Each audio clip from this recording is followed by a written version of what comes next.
Good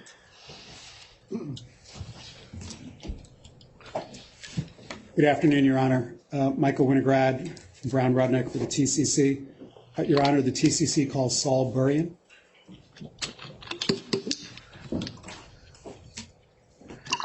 Good afternoon, Mr. Burian. Good afternoon, Your Honor. Affirmance. Do you swear or affirm to tell the truth, the whole truth, and nothing but the truth under the penalty of perjury? I do affirm. Thank you. Please have a seat and provide the court with your name and business address. Hi, Saul Elliott Burian, 245 Park Avenue, New York, New York. Your Honor, may I approach?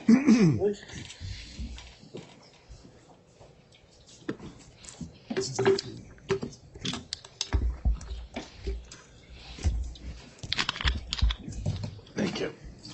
I'm assuming this is Mr. Mullins. This is not your copy, is it? No, we can just leave it, or there'll be a return visit. It's yours.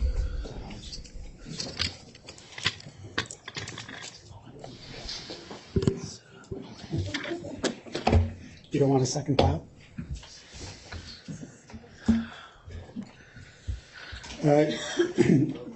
Your Honor, I don't know if it would help the court for us to do a 30, 60, 90-second warm-up to introduce Mr. Burian. I know the court already knows him, but I'll leave that to Your Honor's discretion. I'm well aware of Mr. Burian and his qualifications and background. Great. Thank you, Your Honor. May I proceed? Yes, please. Mr. Burian, I handed you a binder. Could you just open it up for a minute, please? I have. And do you see that there are two reports in there? I do. And do you know what reports those are?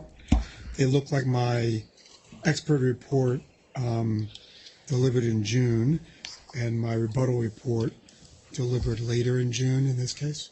And are the opinions that you've expressed in there the same opinions that you would have expressed had you given live testimony on direct examination here? They are. Your Honor, given the agreements by the parties, I'd like to move those two reports into evidence. I believe they are Exhibits 876 and 1112. Without objection? No objection. Both exhibits are accepted into evidence. Thank you. Thank you, Your Honor. Good afternoon, Your Honor. Good afternoon. David Torborg Jones Day on behalf of the debtor. May I proceed with some binders? Yes, please.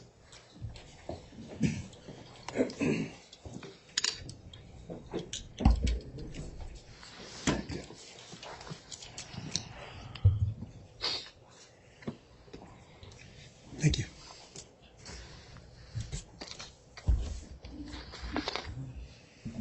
Wow.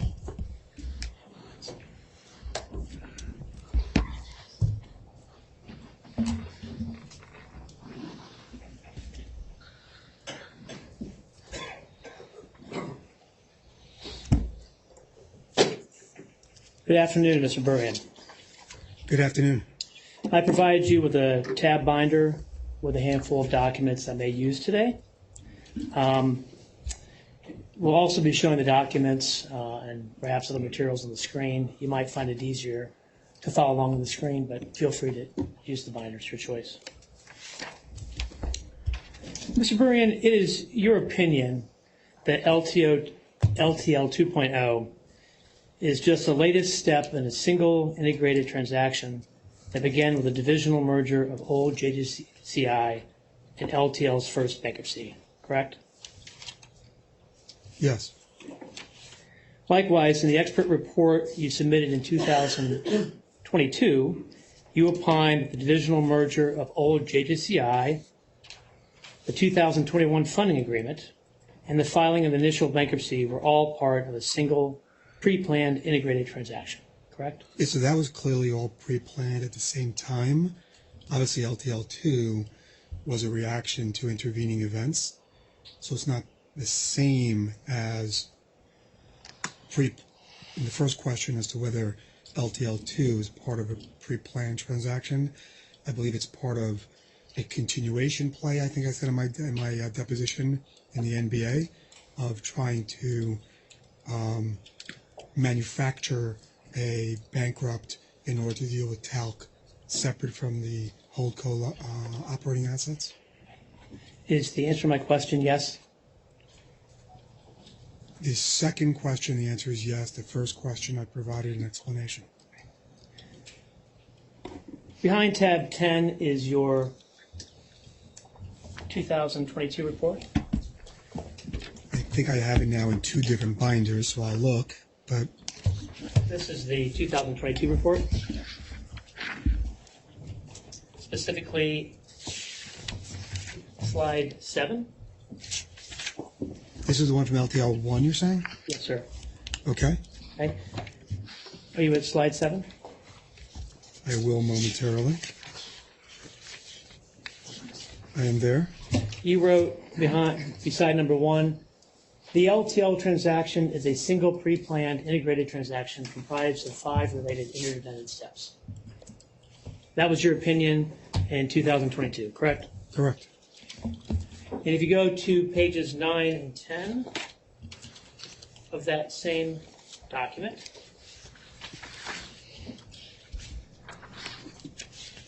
these slides show the 5 interdependent steps, correct? Yes. And that includes the divisional merger, the execution of the funding agreement, and the filing of the LTL 1.0 bankruptcy, correct? There were 2 other steps, but yes. Thank you.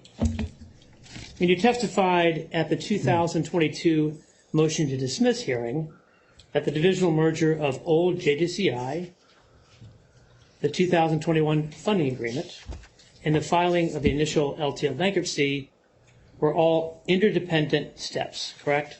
Yes. It was your opinion that the company would not have done any one of those steps without also doing all the other steps, correct? Yes, they were a package. And that means, in your view, that the 2021 funding agreement would not have existed if not for the divisional merger of old JDCI and the LTL 1.0 bankruptcy, correct? Yes. Mr. Burrian, if you go back to tab 1 in the binder, that is your expert report, your first expert report in this matter. This matter referring to Okay. LTL 2.0.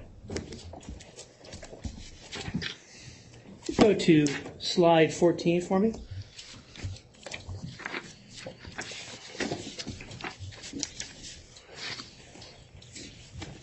I am there. Thank you. Now this slide is titled J&J's and LTL's Financial Engineering Deprived Claimants of Access to Approximately $42.5 billion of value. Did I read that right? Yes. Okay. And according to your report, step 1 of this financial engineering was to transfer the consumer health business, correct? Yes.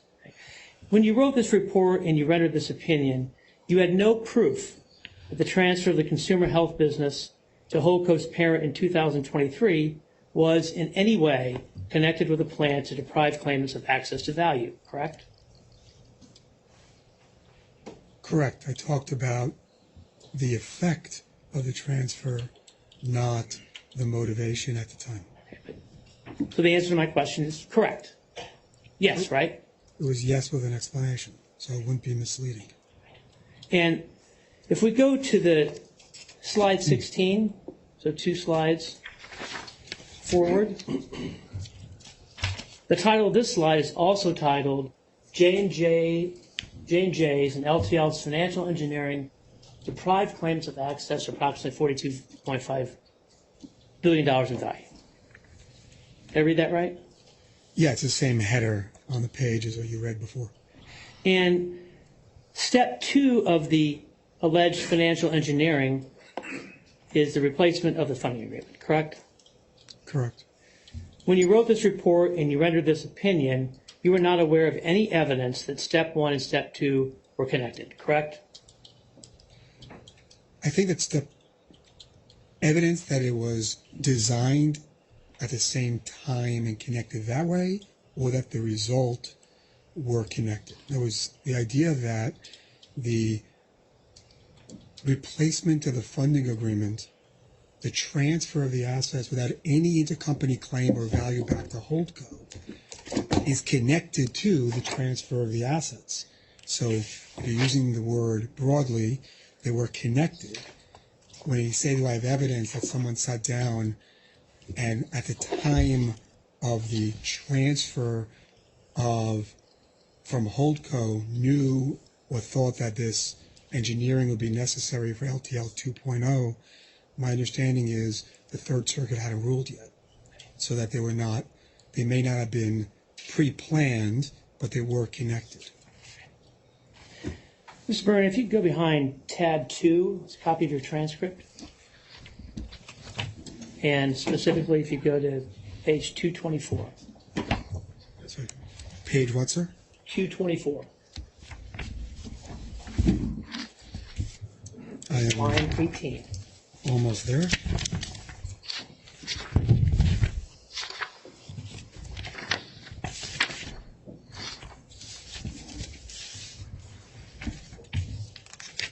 Having trouble turning the pages, I apologize. It's okay. 224, line 18. Yes. I asked, okay, bad habit of mine. Are you saying that steps 1 and steps 2 are connected? Answer, I told you before we had this conversation that I don't know if they were connected. I hope not, but it's pretty suspicious. But I don't have evidence of that one way or the other. Is that your testimony, sir? This is consistent with what I just said, which is I don't have evidence that it was pre-planned at the time of the transfer. Clearly, however, at the time of the modification of the funding agreement, the Third Circuit decision was known and the transfer was known and the impact on creditors was known. So in that respect, it's connected in a plan to potentially deprive people of value. Mr. Byrne, if you could answer my questions, yes or no. I just asked you, was that your testimony? All you have to do is say yes, unless I've read it wrong. Mr. Winograd. Your Honor, in addition to the argumentativeness, I would ask for Mr. Torberg to just completely read what he read from. If he just didn't stop in the middle of the sentence, there's a clause right after the comma that says, but I am discussing the impact of these two steps, these two activities that denied LTL and Holdco the value of the consumer health business, which I think is exactly what Mr. Byrne just listened to.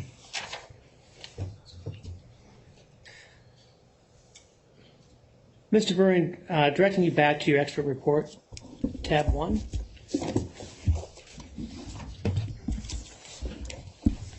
Specifically, slide 4. Slide 4. Yes, sir.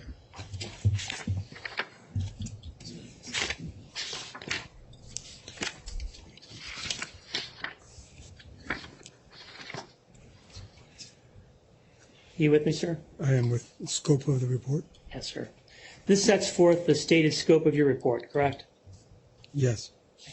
And your report purports to address, among other things, whether LTL was in financial distress at the time it filed for bankruptcy on April 4, 2023. Correct? Yes. Do you believe the two most obvious metrics of financial distress are whether a company is insolvent and whether on a cash flow basis it can meet its obligations, correct? In part. I think we discussed in my deposition that I'd look at those two very important criteria and analyze that in the facts and circumstances of the impact on the underlying business. They're not just hanging out there on their own, the most relevant. LTL's liabilities are talc-related liabilities, correct? I've been told that.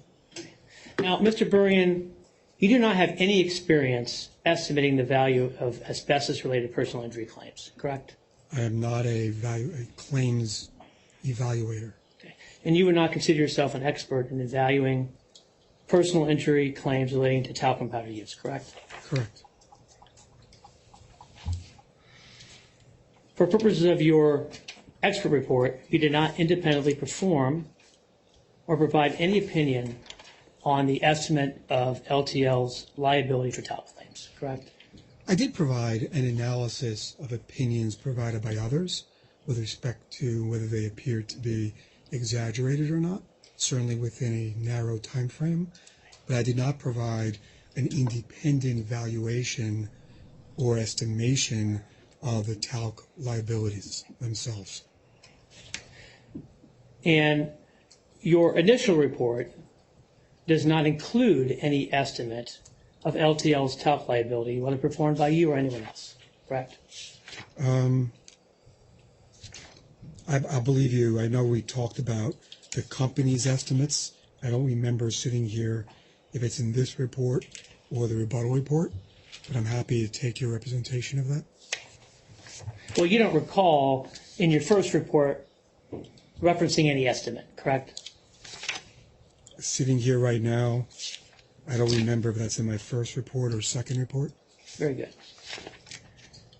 Mr. Burrian, you're aware that the TCC retained FTI Consulting and the Brattle Group as professional advisors in LTL1, correct? I am aware. And one of the reasons they were retained was to perform claims estimation work on the LTL talc claims, correct? I'm not sure. What you do know is Houlihan Lokey was not engaged to do that work at LTL1, correct? Correct. Mr. Burrian, if you would go to tab 5, your binder.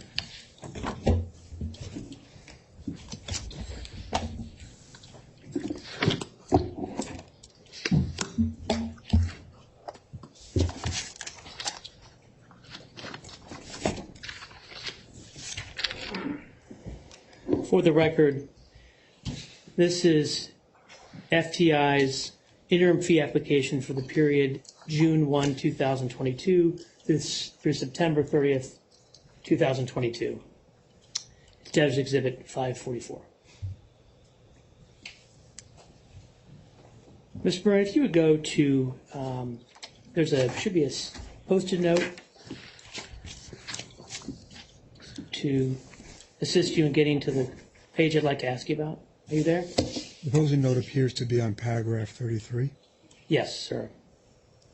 Your Honor, I would object. This is an interim application filed by another entity, and it appears from the tab that Mr. Torberg intends to ask this witness about what was filed by another entity. Well, let's hear what the question is. Thank you. If you go to the bottom of the page, there's a code 28 talc estimation, $3,728.9 hours. Do you see that? Yeah, that's right before paragraph 33. Yeah. Is it?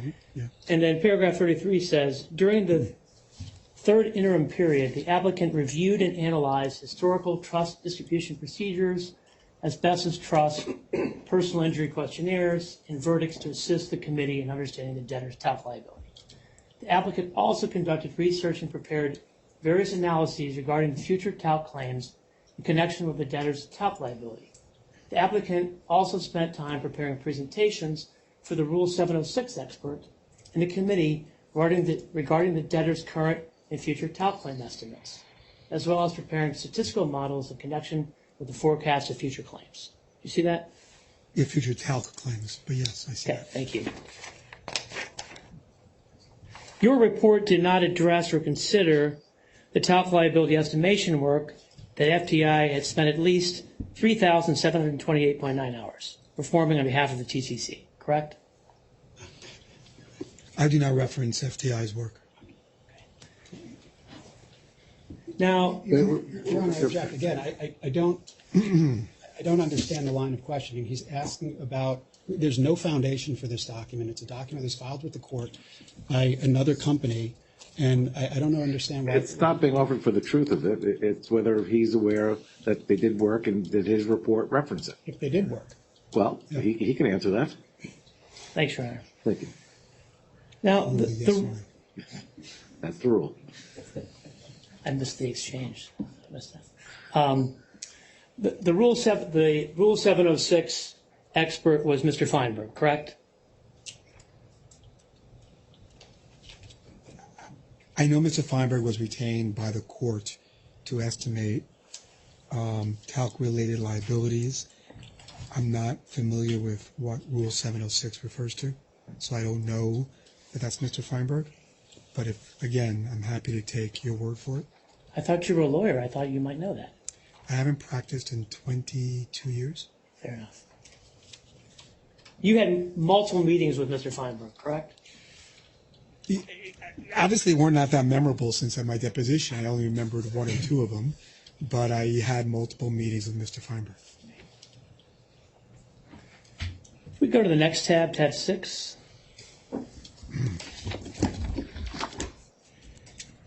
Mr. Burian, for the record, this is a fee application from the Brattle Group for the same period of time, June 1, 2022 through September 30, 2022. For the record, that is Exhibit 543. And if you would go to the third page of the document, at the top it's titled Section 2, Summary of Services. Do you see that? There are no page numbers, but you have a sticker, and opposite this sticker, by paragraph 14. Is that what you're directing me to? Not at first. 7? Oh, okay. I'm going to go with, if you just flip to the next page, so flip that page, and it'll be the one on your right. It says Section 2 at the top. The next page says compliance with guidelines and conclusion. That's unfortunate. Are we on tab 6? Yes. Okay. Just tell me what paragraph number. It's here with the paragraph numbers. You have to go back to the beginning. Go to page, start at the beginning, page 3. Back to the beginning of the, here you go. There's a chart there. If you look at the screen, and we might just make this easier. Oh. If you want to. I don't know where that comes from, which makes me nervous. So Brattle's monthly fee statements? No, go to your first page. First page. That's not, nope, Oh, the first, this page? yes. Okay. Now turn the first page, Okay. and on the right there on your right. I am there. Thank you. You're there. I went to your sticker. I thought we were so prepared. I thought you told me you were a certified skipper I skipped. at our deposition. I thought you'd be able to navigate these things. That's why I skipped these pages. Okay. So the largest item down there is, hours-wise, is research and analysis, 747 hours. You see that? I do. Now if you go where the sticky is, paragraph 17. I'm there. Under the section research and analysis, states this category reflects time spent analyzing the number and value of ovarian cancer claims in connection with the debtor's talc liabilities. Do you see that? I do. Now, did your report address or consider the talc liability estimation work that the Brattle Group did on behalf of the TCC? Your Honor, I would object. That's not what was just read, notwithstanding the fact that this, again, is not Mr. Burian's document. It does not say that there was an estimation. It says there was time spent analyzing. Very different. Rephrase the question. Mr. Burian, did your work in this matter review any of the work that the Brattle Group had done on analyzing the number and value of ovarian cancer claims? No. Thank you. When you were asked to evaluate whether LTL was in financial distress, counsel for the TCC did not provide you with any of the work that FTI or the Brattle Group had done on claims estimation in LTL 1, correct? Correct. And you didn't ask for that either, correct? I don't remember if I did or didn't, but I don't have it and I didn't use it. So you didn't think to yourself, hey, didn't we spend like 4,000 hours in LTL 1 estimating talc claims? Maybe I should look at that when I'm supposed to do a report on financial distress. Not something you thought of? Your Honor, objection. You just said, is this, that we spent all this time. I'm not sure if it's the royal we, but I object. Sustained. Were you aware of the time spent No. by either of those entities? Correct. You weren't aware of any of the time spent? If you're asking me if I knew they spent 4,000 hours, Your Honor, I had no idea. But you I did know know- that they were retained to look at issues in preparation or in some manner with the work that was done by the Rule 704 expert.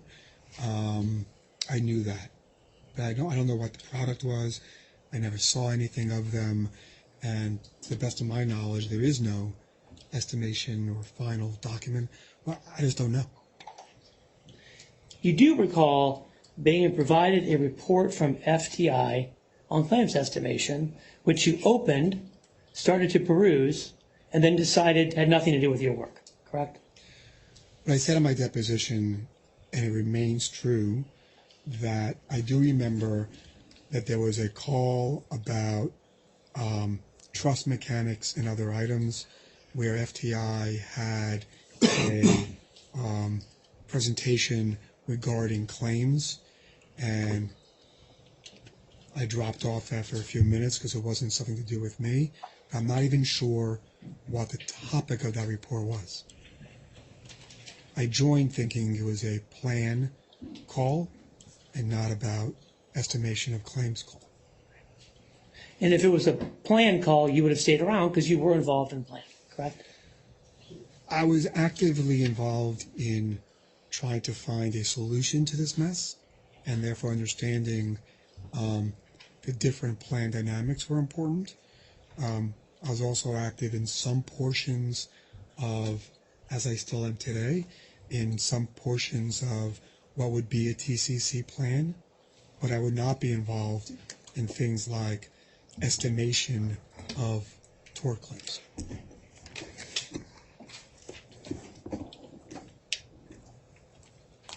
You do recall seeing some proposed values of talc-related claims from the Emirates case, correct?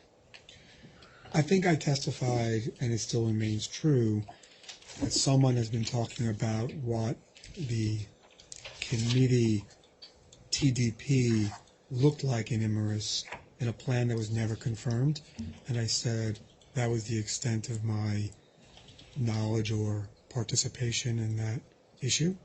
I'm not sure if I'm not sure that rises to the level of being aware of an analysis of claim amounts.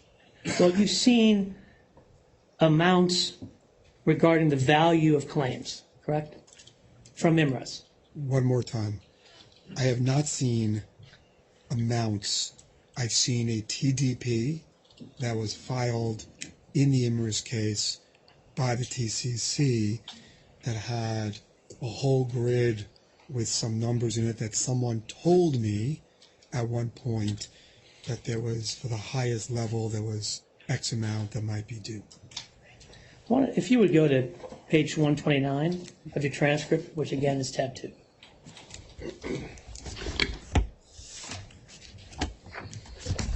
Page 129 of the transcript. Yes, sir.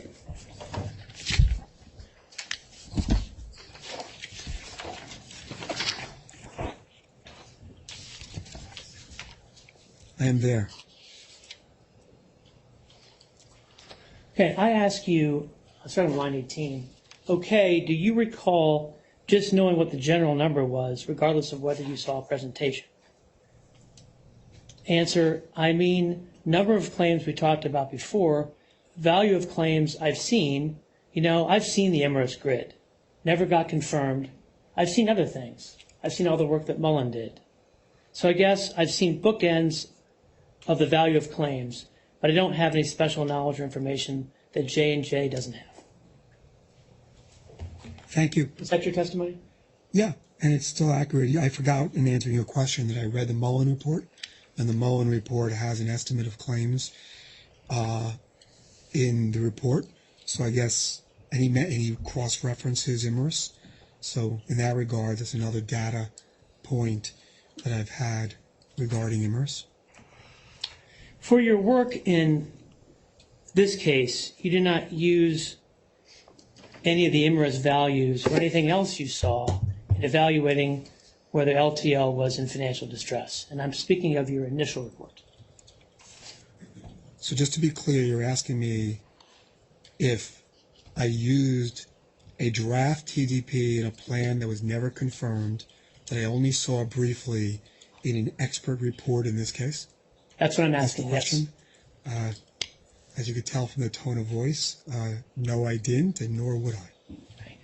You were happy just to rely on the debtor's expert on the valuation of claims, correct? We knew the debtor was going to do an estimate, and I did not do one on my own. Now, Mr. Bergen, you're aware that the TCC is preparing or has prepared a plan of reorganization, right? Yes. Okay.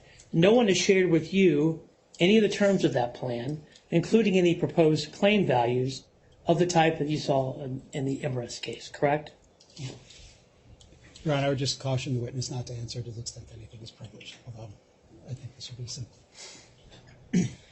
You said any, and then you said including. So just to be perfectly clear, I have discussed terms of the plan of reorganization, but none that relate to the value of individual claims or a TDP grid. So if there is a TDP grid or schedule of values, you haven't seen it, correct? Not yet. Is it your understanding that it exists? I don't know.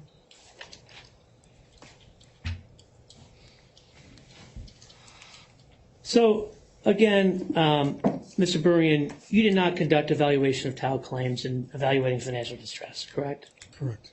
And in your initial report, you did not perform any independent cash flow analysis to evaluate whether LTL was in financial distress, correct? So what I said in my deposition is we didn't do a full-blown cash analysis of Holdco, but obviously my report has cash flow materials regarding subsidiaries of Holdco and Holdco itself, as well as LTL. But we didn't put that all together and make our own independent forecast. Fair, thank you. Now, you submitted a rebuttal report in this matter, correct? I did. And in that report, you made certain changes to the assumptions made by Dr. Mullen and Dr. Bell, correct? I illustrate. Made those changes? When you say made, I didn't go into their model and change it. I did illustrate what those modifications, the impact of what those modifications would be. Now, with respect to Dr. Mullen, you had what you've characterized as some minor criticisms, correct?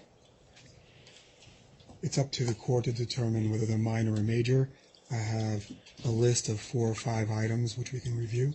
Well, at your deposition, you told me you had some minor criticisms, right? What I was referring to is we do not dispute the bulk of the work done by Dr. Mullen regarding his valuation of the claims, his statistical analysis of the claims, his attribution of future claims. My judgment, most of the work by Dr. Mullen really is in those areas, the areas that we did discuss were not directly related to the value of the underlying tort claims, and that's why I called those minor versus major. You'll have an opportunity to elaborate when Mr. Winograd asks you some questions. But do you recall referring to your criticisms of Mr. Mullen's assumptions to be minor criticisms? Only indirectly through the question you asked me a few minutes before. Now, again, you're not an expert in the estimation of asbestos-related personal injury claims, correct? This may be the 4th time you asked me that. Second. No, I think it's the 4th. I've been counting how many times you asked that and how many times I say yes or no to a question. I want brownie points at the end. And in fact... Let me answer the question. Is it going to differ from the other 3 times? No, but I'm entitled to say correct one more time and get brownie points for saying yes or no or correct or not correct. And you have no material experience in asbestos-related tort litigation, correct? Correct. You do take issue with Dr. Mullen's assumption that LTL could face up to 100 trials a year, right? Absolutely. And you have not done an independent assessment of the number of TAL-related claims, or trials, LTL could have faced if it hadn't filed a second bankruptcy case, correct? You need to define assessment for me. I've listened to the court hearings, proceedings in this courtroom. I've read representations by the debtor, and I've listened and carefully considered arguments in other cases I've been involved in where debtors have had strong views about how many cases they can litigate simultaneously.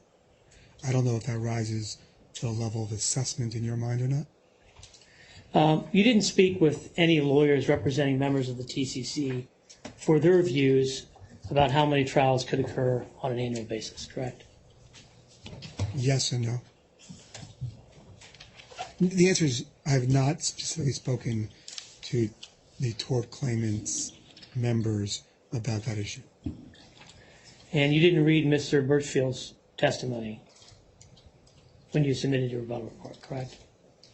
No.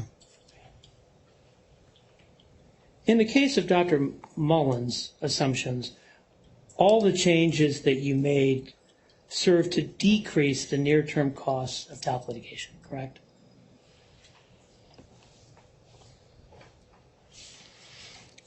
Yes. If you'd flip to tab 12. I'll just go back and make sure that that's right. I think that's right.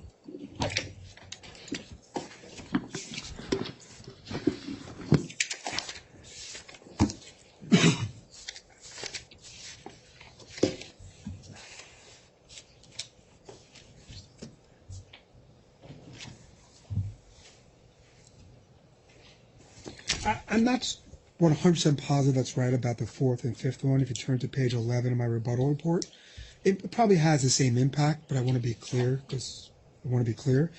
Allocation of liability does not serve as a modification regarding reduction of liability. Frankly, in light of J&J's exposure to punitive damages, it could increase the liability.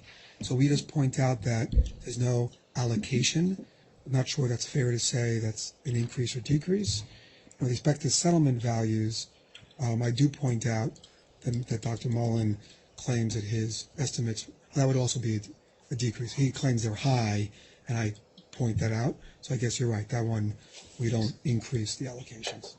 So the last one is not necessarily a decrease. In some respects, it could be an increase. In terms of the way that you ran the numbers, you don't know how it came out, right? When you ran your new analysis, you talk about your rebuttal report, you don't know if it increased or decreased the amount of yearly spend, as you sit here today. Oh, right? Again, ignoring the allocation of liability as to J&J's portion of it, we treated the liabilities of monolithic as if they're all LTLs, which is probably not true. We pointed that out to be clear, that we're trying to limit issues in dispute, and even under those analyses, there's no financial distress. But so ignoring that issue, because I want to be clear, the other modifications I made decrease the liability. Let's go to tab 12.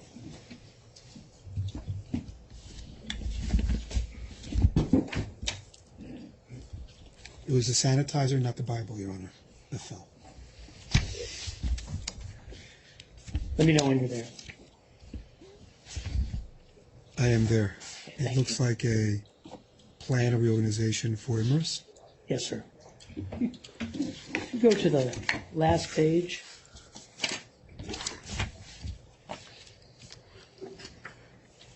This is an excerpt for the record. This is an excerpt of Debtor's Exhibit 493. In the interest of saving paper and getting these into a binder that I could carry, we just have the pages. There are additional pages, the court accepts. Yes. Your Honor, may I just ask, is this the entire, at least the entire section that's on here? It's hard to tell if this is the end of a section, it just sort of ends with a table. I believe it is, but I can't report to you right now. I mean, I don't have the full copy with me right now. Is there a way to confirm that? I mean, it's difficult to, it's difficult to look at a chart. Let me hear what the question is before we go through that exercise. It's not going to be the material to the question. So this has what you're looking at is what you would refer to as a TDP grid, right? there's no label on this, but that's what it looks like. Sure. And when you did your adjustments to Dr. Mullen's assumptions, including his settlement values, you didn't consider putting some of these values in your rebuttal report, correct?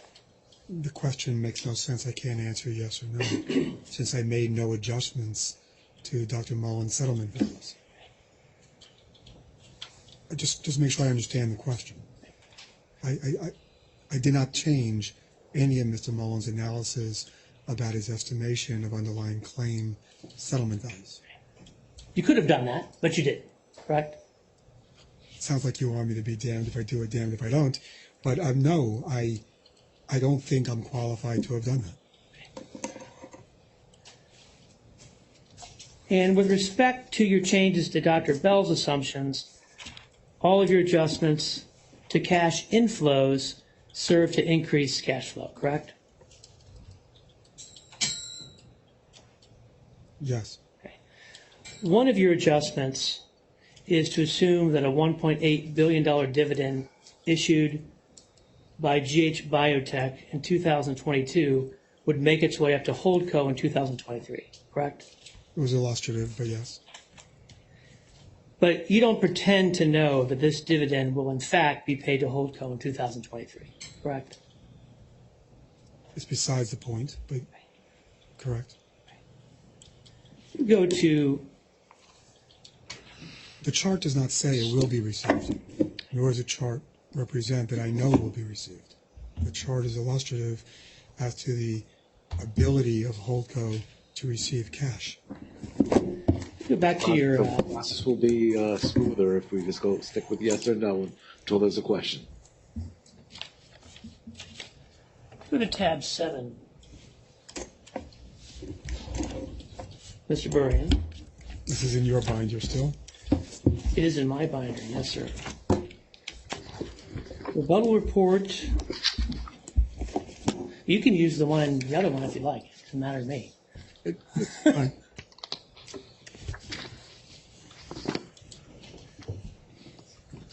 I'm at tab 7 of my rebuttal report in this LTL 2.0. Okay, if you go to slide 26, Yes. the second to last bullet, you wrote, Bell admits that 4 100% Holdco-owned operating subsidiaries are expected to generate an average of $302 million in cash flows for each of the next 5 years and presumably beyond. Do you see that? I do. Now, Dr. Bell's scenarios do include future cash flows with respect to these wholly owned subsidiaries, correct? They do.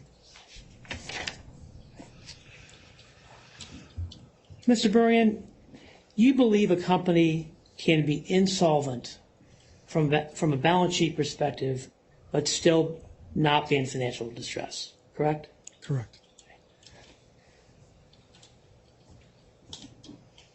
The likelihood, extent, and uncertainty of threat and litigation would not be a factor you'd consider in assessing whether a company is in financial distress, correct?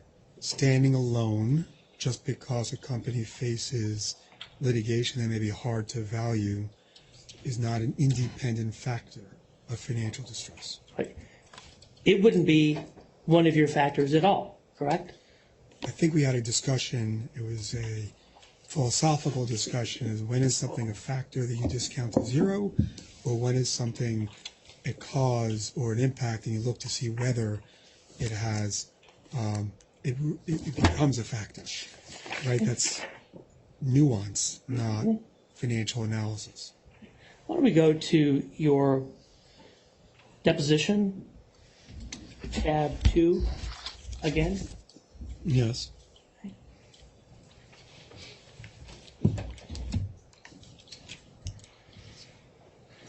Is there a page number? Page 73. Sorry. You're getting better at navigating. You're faster than I expected. Yep.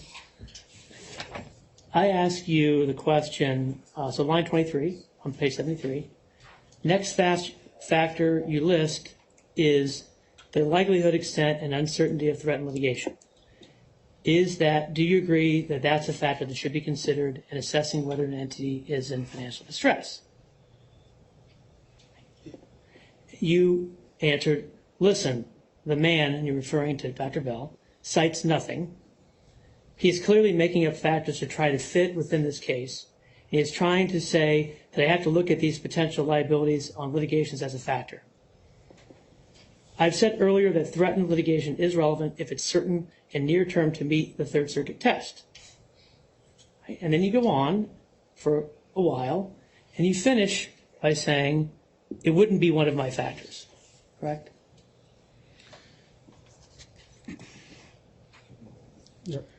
Yeah, I stand by my answer. That is, what I said was just because you have threatened litigation that's uncertain is not directly a factor of distress. There are many businesses that have tons of litigation that are not in financial distress. I think what I said here or a little later in the deposition is that if you have threatened litigation that impacts, diminishes value today, so you have a connection to a business that's being impaired, then of course you look at what degree is the impairment a factor of distress. Impairment can come from many different areas. I don't think you necessarily look at it as that just because of a likelihood that someone gets sued or the uncertainty or the extent of that potential threatened litigation is in and of itself a check the box. That's a factor. We're now 1 for 4 that you're in financial distress. I don't believe that. So it's not a factor at all. One more time. Now we're getting back to philosophy. What I said to you before is you could call it a factor, or you can say it's a cause of another impact of financial distress. If threatened litigation meant that you're a government contractor and you can't get bonding, or you can't operate your business, I can give you examples of things I've worked on where that could be a problem, then it would be causing financial distress. In my mind, the factor would be you can't get a government contract, you can't get an escrow, you can't get an LC, you can't sign an indemnity agreement with a 20 or 30-year term because people don't trust that you'll be around. Those would be the factors, and the litigation would be a cause impacting those factors. But somewhere in this deposition, I said to you, if you want to call it a factor, but I'll give it a 0 value in the LTL case, feel free to call it a factor. Wait. I didn't know if you wanted me to stop him or not. I did not, Your Honor. And I realize I absolutely did not. And I really, just for the benefit of the court, because I saw some confusion, the question was, I think, inartfully asked in the deposition. And if you look previously, it wasn't a factor that Mr. Burian listed. They were discussing factors that Mr. Bell listed in his report. There's a typo in the question, or the question was asked poorly. I knew what David meant, what Mr. Turtle meant. I knew the witness and the question. But for LTL's bankruptcy filing, you agree that it's very, very, very likely that a substantial number of additional TAL claims will be filed against LTL in the future, correct? I'm not an expert, but I've been sitting in these courtrooms, and I understand that there's an inventory of claims that if the automatic stay were lifted would be filed. But you don't know how many claims would be filed, correct? I've heard bits and pieces of other people's testimony, but a lot of the work has not yet been done, I understand, on these backlog claims that might rise to a verified complaint. So there'll be no way for me to estimate how many of those claims are real or not real. Mr. Burian, if you assumed there was an 80% chance, you know where I'm going with this because this is your language. There was an 80% chance that a company would be insolvent 3 years from now, but today is paying its employees, has vendor issues, has no solvency issues, and is currently making money. You would conclude that that company is not in financial distress under your interpretation of the Third Circuit standard, correct? I think you meant to say no vendor issues. I think No that's- vendor issues, yes. You said. Yeah, I believe what I said to you in my deposition is that you got to look at the That's facts. all I need, thank you. In your view, Your attorney will elicit any other additional I'm not even information. sure if I answered the question, but let's go on. If you're happy, I'm happy.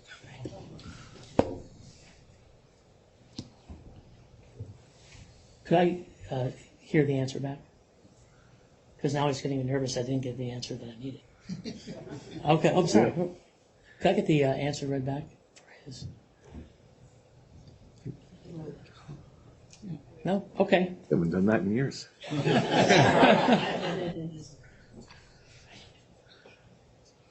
In your view, Mr. Burian, whether the correct estimate of LTL's talc liability is today, so assume we know what it is, okay, whether it's 8.9 billion, 22.5 billion, or 50 billion, wouldn't change your fundamental analysis of whether LTL is in financial distress today, correct? If it did not impact the business today or immediate, whatever the Third Circuit standard was, that is correct. Immediate and apparent, I think it was. In evaluating whether an entity like LTL facing significant future tort liability is in financial distress, you do not think the standard for financial distress should include assessment of whether future claims will be able to recover on their claims, correct? It's the same conversation we had before, so it's the same answer. Yes, correct? That's your view. It's something that would only be looked at in connection with its impact on another factor. Mr. Burian, Independently, it's not. Sure. Mr. Burian, you've been involved in bankruptcy-related matters for more than 25 years, correct? Correct. But the LTL bankruptcies are your only experience with a bankruptcy where a debtor is facing a mass amount of future asbestos-related personal injury claims, correct? When it comes to asbestos, that's correct. Dr. Bell's report stated that a possible need to liquidate significant assets would be a factor to consider in assessing whether a company is in financial distress, correct? I remember him saying that. Okay. And you believe that to be a fairly ridiculous and contrived factor, correct? Sounds like something I might say. Do I you believe it? don't remember saying that. It does sound like me. You're going to show me a deposition where I said it, so I'm happy to move this forward and say it sounds like me. I do believe that Mr. Bell's factor in that regard, as relates to Holdco, is not relevant in these circumstances. Whether I use those pejorative terms about the analysis, I might have. I was getting worked up. You testified at the motion, at the hearing of the motions to dismiss in the Arrow case, correct? I'm sorry, I lost something there. You testified at the hearing on the motion to dismiss the bankruptcy in the Arrow case, correct? I like to refer to it as the successful motion to dismiss in the Very other good. case. In that case, one of the reasons you believed Arrow was not in financial distress was because it would never be in a position of having to liquidate its assets at a discount, correct? The debtor is who we were referring to at the time. And I did say that which by the way was an operating business, had operating assets. And I did say that if it were forced to liquidate its operating assets as the debtor, that could be something to be considered. Thank you, Mr. Burian. I have no further questions. Should I move in the exhibits now? Are we doing that? Or? I think we'll do that all at the end. Okay, very good. Thank you. Thank you, David.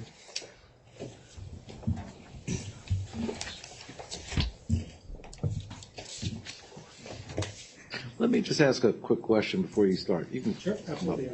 Mr. Burian, is it your understanding that the Third Circuit laid out a standard for what financial distress is?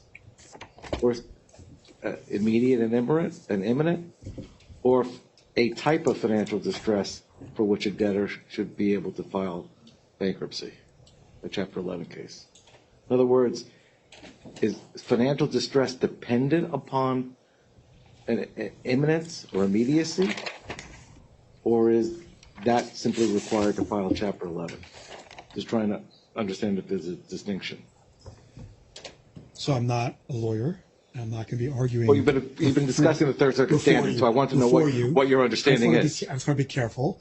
I think the Third Circuit had a very thoughtful approach that if there's immediate and apparent financial distress, e.g., there's a cognizable, almost apparent, almost obvious impact on the debtor, on the debtor, then you need to recognize that, and that could be because of potential future events. But it has to have a degree of distress today, tomorrow, in the very near future that is granular, that is real, not just imagined. And the Third Circuit continues to talk about threatened litigation as being inherently uncertain and not real enough to meet that standard without an impact on the business today. And I'm not an expert in this area with respect to all the legal arguments, but the Arrow judge did a full review of all the case law, and my understanding adopted a facts and circumstance test that was in line with the Third Circuit and said that you have to find a near-term business issue. It can't just be the sky may fall 20 years from now or 5 years from now. Is that responsive? It is. Thank you. Okay. Mr. Winograd. And it wasn't a yes or no question, so. I didn't. I get the luxury of not having to limit myself to yes or no. Your Honor, Michael Winograd, Brown Writing for the TCC. And Your Honor, I'd like to just pick up just where you left off. And Mr. Burrian, you just discussed with the judge the standard that came out of the Third Circuit. Did you analyze, setting aside the Third Circuit standard and whatever that may say as a legal matter, did you analyze financial distress in a practical sense based on your experience? Yeah, I've been doing this for 35 years, and my job is to represent creditors and debtors, analyze whether they're in financial distress, why they're in financial distress, how they became in financial distress, and what is a solution to maximize value. And I used all those skills to look at LTL as a debtor to determine whether, in the full light of its facts and circumstances, it was in financial distress. And you were asked earlier about valuation of whether you value asbestos claims, and I think you said that's one of the reasons you didn't look at TDP. I think you were shown, and you talked about not changing the estimates from Mr. Mullen. Do you do any valuations? Do you have experience in doing valuations? All the time. And are you able to look at the valuations that were done in this process and the assumptions that were done as a procedural matter or otherwise and make an assessment as to those? I think I'm a very strong observer. I think I have the background and the skills to review valuation work, comment upon it, and look at LTL to determine whether or not it's in financial distress. You were asked about a hypothetical about the potential ability, a factor relating to the ability of futures to recover. Do you recall that? Of futures? You were asked a hypothetical about the ability of future claimants to recover, whether that would impact your financial distress analysis of the company now. Remember that? I think so. With respect to LTL, are there any signs that LTL will not be able to pay its current debts or future debts as they become due as of right now? Well, as of today, there's absolutely no sign, nor is there any reason to believe that all claimants within any of the ranges of valuation I've seen won't be paid in full. And so setting aside claimants, is there with respect to any hypothetical that we could come up with, including the one we weren't sure about how it was asked, looking at LTL, the actual LTL today, do you see, based on your experience, any signs of financial distress? No. And why is that? Well, it's not losing contracts. It's not operating inefficiently. It doesn't have employees that are leaving or quitting, vendors or customers issues. It's paying its debts as they come due. It has no problem collecting on the royalties that its subsidiary provides. It even invested in a couple royalties. There's no operating distress whatsoever. There's no financial, that's circular. There's no operating distress. There's no balance sheet distress. There's no distress anywhere in the system today that reflects any problems with the underlying business. If you could open up your opening report, I don't recall which you can either bind again. If you could open up to slide 40. And while you're going there, you were asked whether you've done any independent analysis of cash flows. Do you recall that? Yes. Can you tell me, if you look at slide 40, do you see the little box with the balance sheet on it? I do. Can you explain to me what that was, what that is, and whether that impacts any need for you to have done an independent analysis at the time of cash flows? Sure. So, Your Honor, you need to have a tiny bit of context that we've been denied all access to provide the kind of work we would typically do with respect to an operating business. And everything is either through document dumps through discovery or our understanding of Dr. Bell's conversation with unnamed people in his reports. One of the items we got in response to what is the liquidity and assets of Holdco is the balance sheet you see on page 40, which is very interesting because later Mr. Listman and others dispute their own numbers. But if you look at it, it says LTL has cash of $30 million and the royalties of roughly 367. Then you see it has cash of 400 million. We've later learned that's only net 300 million. Holdco has cash. Holdco has cash of 400 million. We've learned later that there may be an intercompany payable, so it's a net 300 million. Then you'll see the interest, the minority interest in the foreign subsidiary, which is basically Janssen Pharmaceuticals indirectly, of $20 billion in evaluation. Then you'll see, if you skip a line, other subsidiaries, $6 billion, e.g., those are the illiquid interests in less liquid interests in the subsidiaries held by Holdco. And then what do you see in the balance sheet right above that I skipped? You see 1.8 billion 2022 dividend from GH Biotech. It doesn't say interest in a subsidiary. It doesn't say dividend, I don't know if it might or might not ever show up or be available. It doesn't say, never mind, that's not real. On the balance sheet, it provides another $1.8 billion of dividend. Dividend was cash, we knew that. So when I'm asked, did you do this complicated analysis of cash flows at a company with minimum 30 million in cash and 50 million a year coming up out of RAM, and if necessary, 400 million of proceeds from the sale of RAM. I have Holdco that has interests in entities we'll get to later that pay dividends. Even Dr. Bell confirms that the expectation is dividends coming up from 100% owned subsidiaries.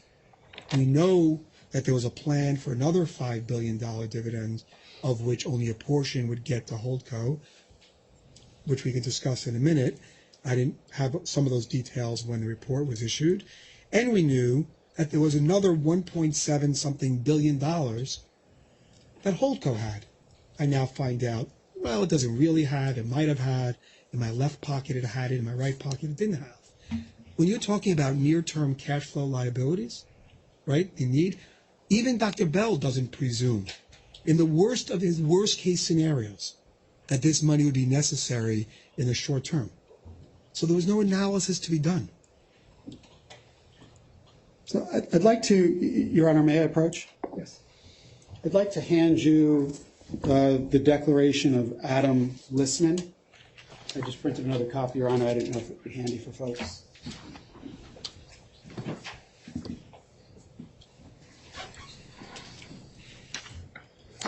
Yes, I've seen this.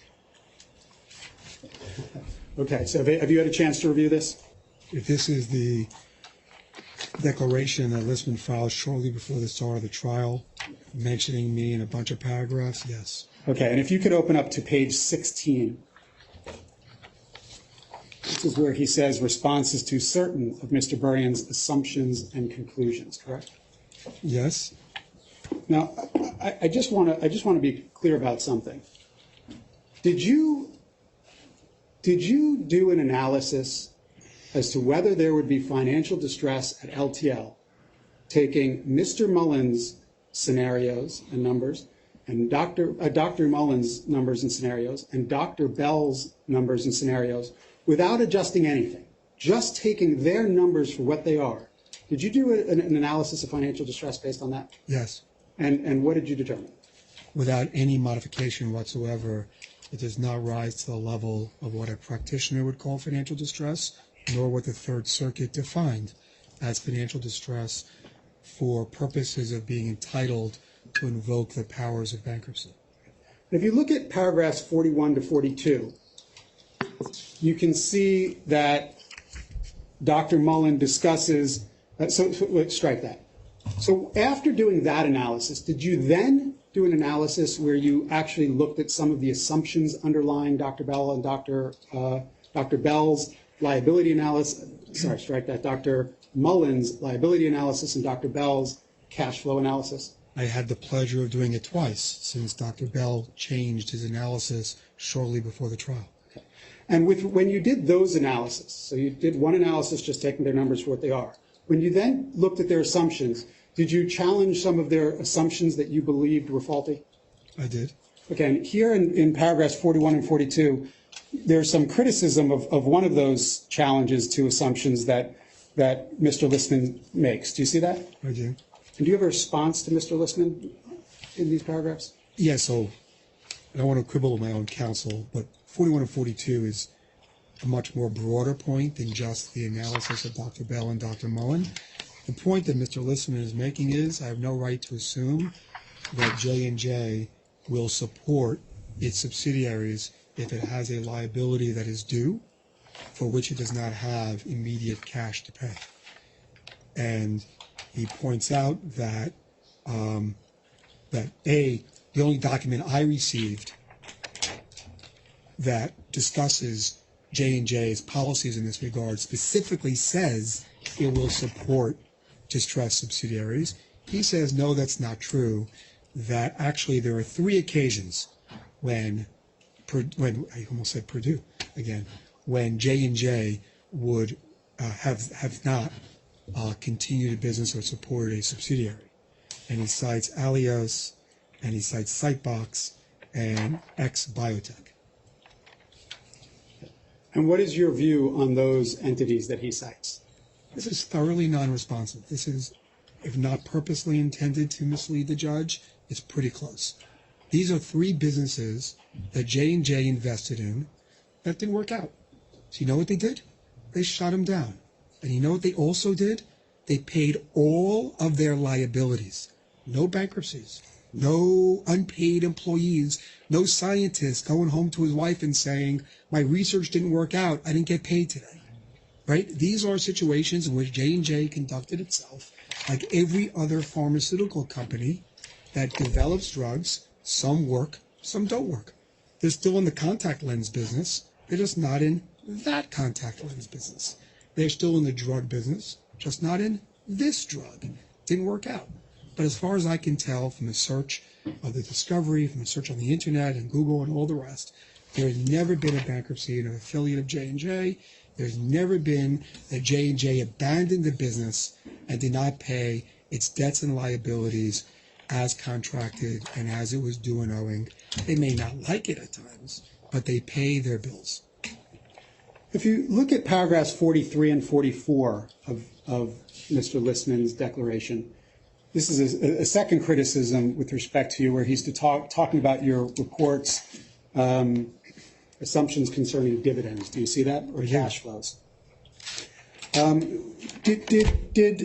What's your response to Mr. Listman's criticism there? Your Honor, Mr. Listman makes the point that a parent company is not owed a dividend. It's not a debt. It's not owed. And that he makes the comment that J&J has all sorts of priorities, and the money may have to be used for other reasons, and therefore may not get paid in the future.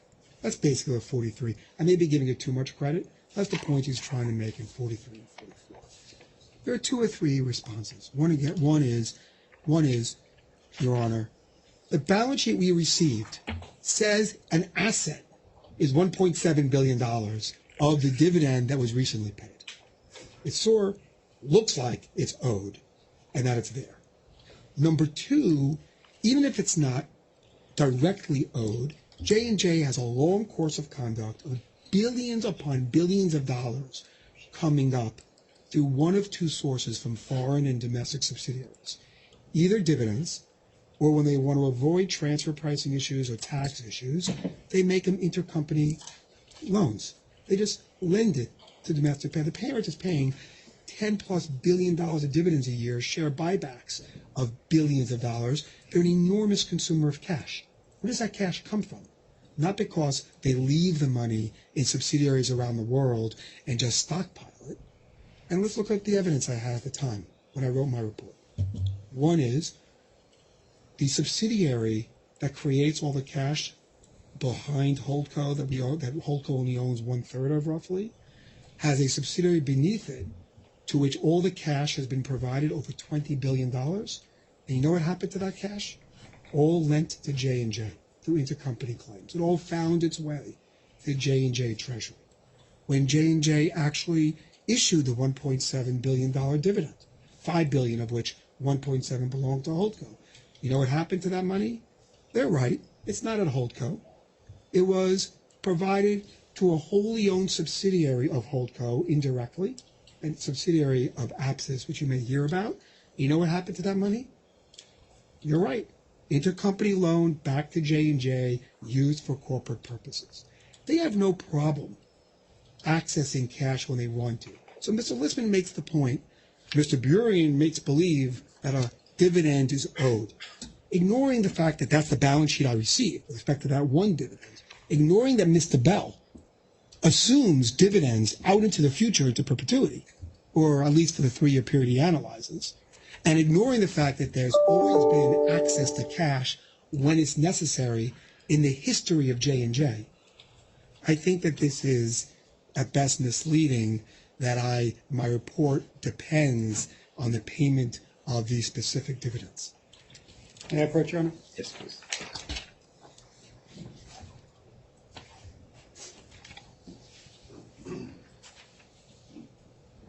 Thank you.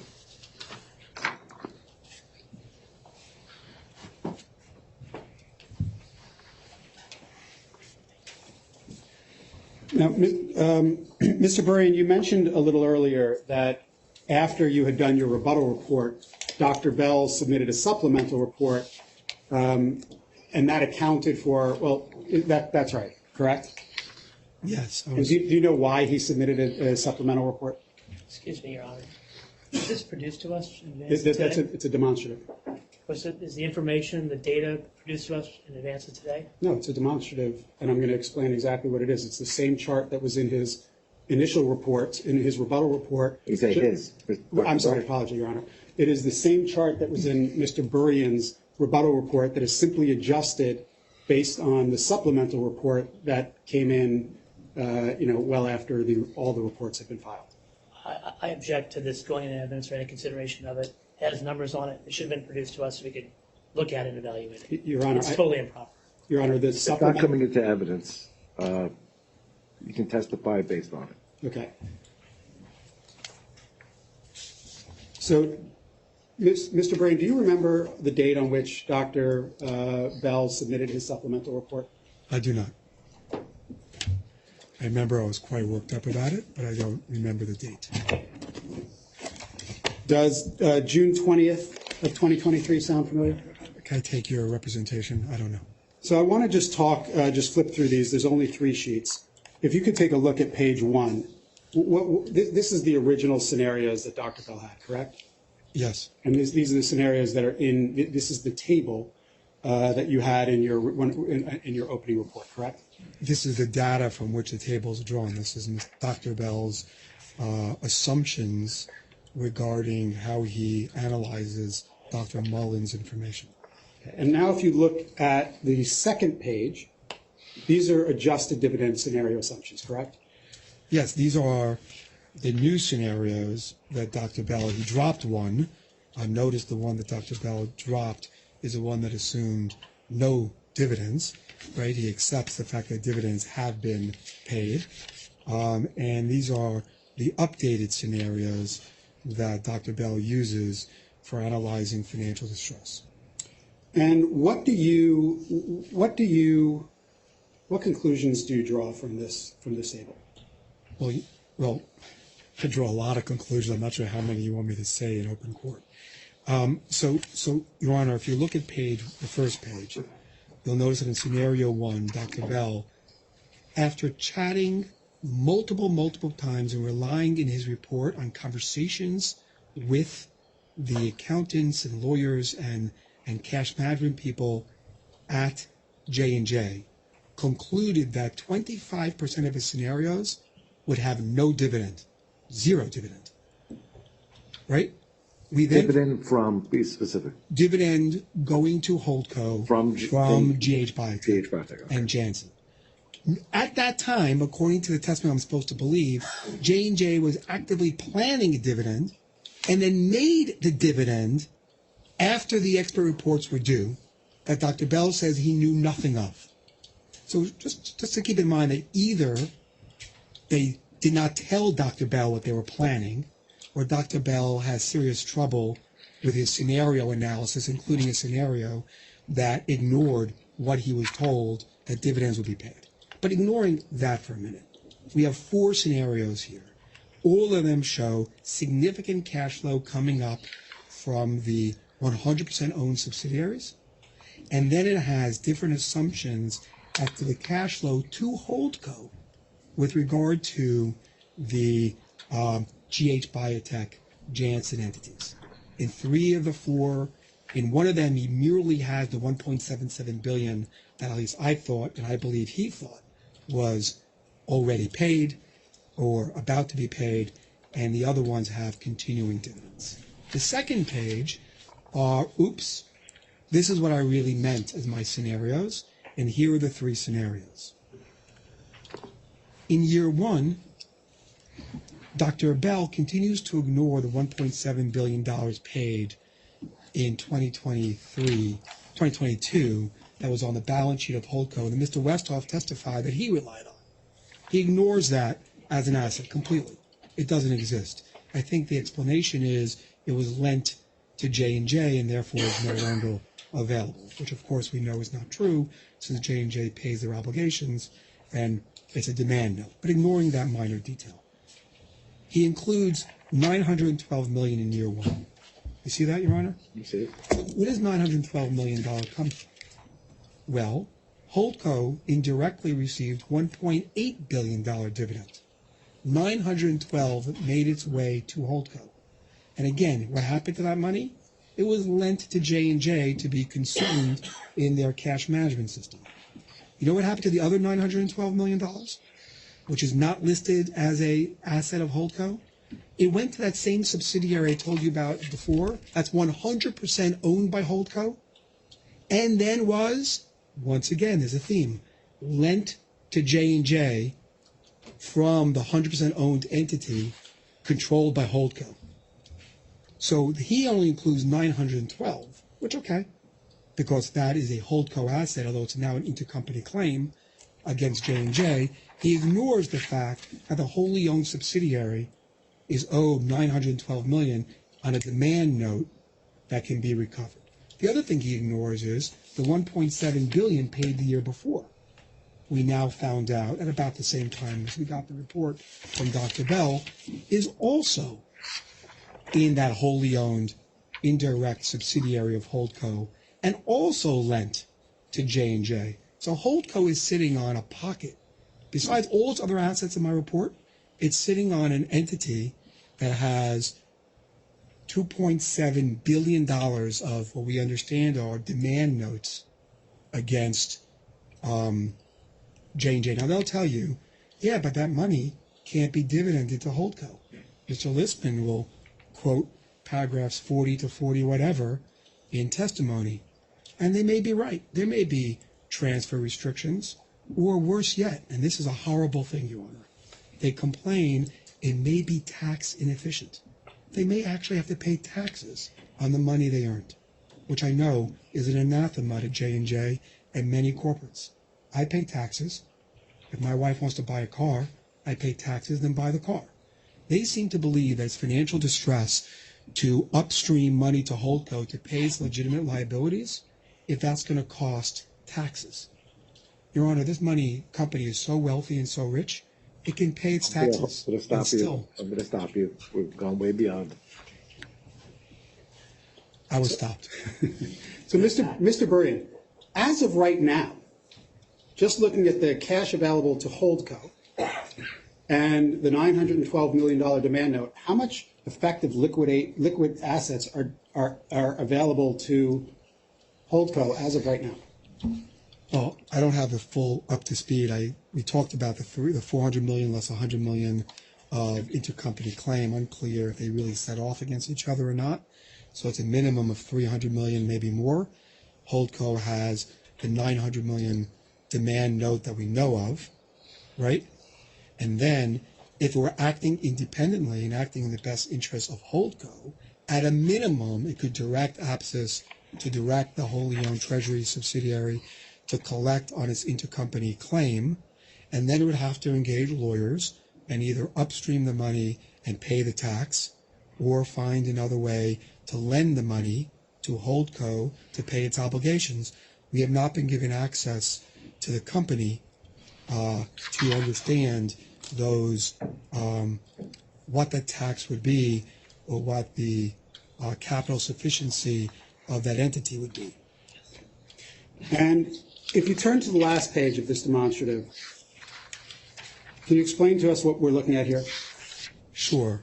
So, Your Honor, what you see is on the top left corner, unadjusted scenarios in Mr. Bell's new report. What Mr. Bell concludes is it's a 50-50 chance that maybe in the future, Holdco will be unable to pay its debts. Ignoring for a moment whether that meets the imminent and apparent financial distress, and remembering this is Holdco, not even LTL, right? This is Holdco, not the debtor. He concludes on his best analysis, it's a 50-50 toss-up as to whether they'll be able to pay their debts. But that's unweighted. It's 50-50 based on the three analyses. He never opines which of these analyses are more likely than not. There's no judgment being provided. There's no expert analysis being provided. I make up it went from 100 and something to 81 or 82 scenarios. In 82 scenarios I dreamed up, 41 of them, there may be a capital insufficiency. May, 50-50. And by the way, many of them, it's like under $200 million. For you and me, a lot of money in J&J world, we're talking about a pittance. So in those 10 of the 40 scenarios, they're insolvent by 200 million or less. I then merely took his work, that's a 50-50 toss-up, and tried to give you as much information as the court would like to have as to how those percentages change on small variations. If you go down the page, I go from 100 trials to 10 trials. If someone doesn't like 10 trials, I have with me 15, 20, 25, 30, 35, 40. Any number the court would like, I'm happy to provide. Instead of taking the upper echelons of the assumptions on trials for which there is no basis in fact or testimony, we took what we think looks like a high estimate, ignoring economies of scale, ignoring the fact that they're doing the same thing over and over again. We took the $3.5 million number as the midpoint of their range. And then we took the historical average of non-litigation, and what we provided for Your Honor on the first column is not touching any of Bell's scenarios, not ignoring everything I'd said about the money in the system. How likely is it, with no weighting, no judgment, how likely is it that Holdco, not the debtor, can't pay their debts? And the answer is somewhere between 50% they have no problem in the next 3 years, 50 to 67% of the time. Your Honor, if we could get back to a question and answer format here. Your Honor, he was just He was explaining the chart. I'm happy to walk through some of that. I only did the x-axis. I didn't do the y-axis. So Mr. Brand, can you just briefly explain for the court the y-axis? Sure, I'd be happy to. Your Honor, On the right side, all I did was the same thing in my expert report, but applied it to the now lower numbers in the Bell report because he takes out the 1.77 dividend, which I don't think is appropriate. Don't be confused. The 1.77 in my adjusted one is this year's, is last year's, not this year's, right? There are two of them of the same amount. And it doesn't necessarily have to be a dividend. I'm just making the point that Holdco has access to cash flow arising from the dividend, whether an intercompany claim or any other way that Holdco can get money. If you merely make small adjustments, that Holdco, if necessary, could go to APSIS and say, I want my 2.7 billion, and I'll pay the taxes. I'll do an intercompany note. I'll figure it out. We'll have, the J&J lawyers are smart enough. All you need to do is get a portion of that money, and you go to 80% to 90%. That there's no problem for Holdco 3 years out. And then if you assume that, Holdco is a rich company, if you assume you merely monetize 10% of its assets, a pittance of its assets, you get to 96, close to 100% of the time, they're fine.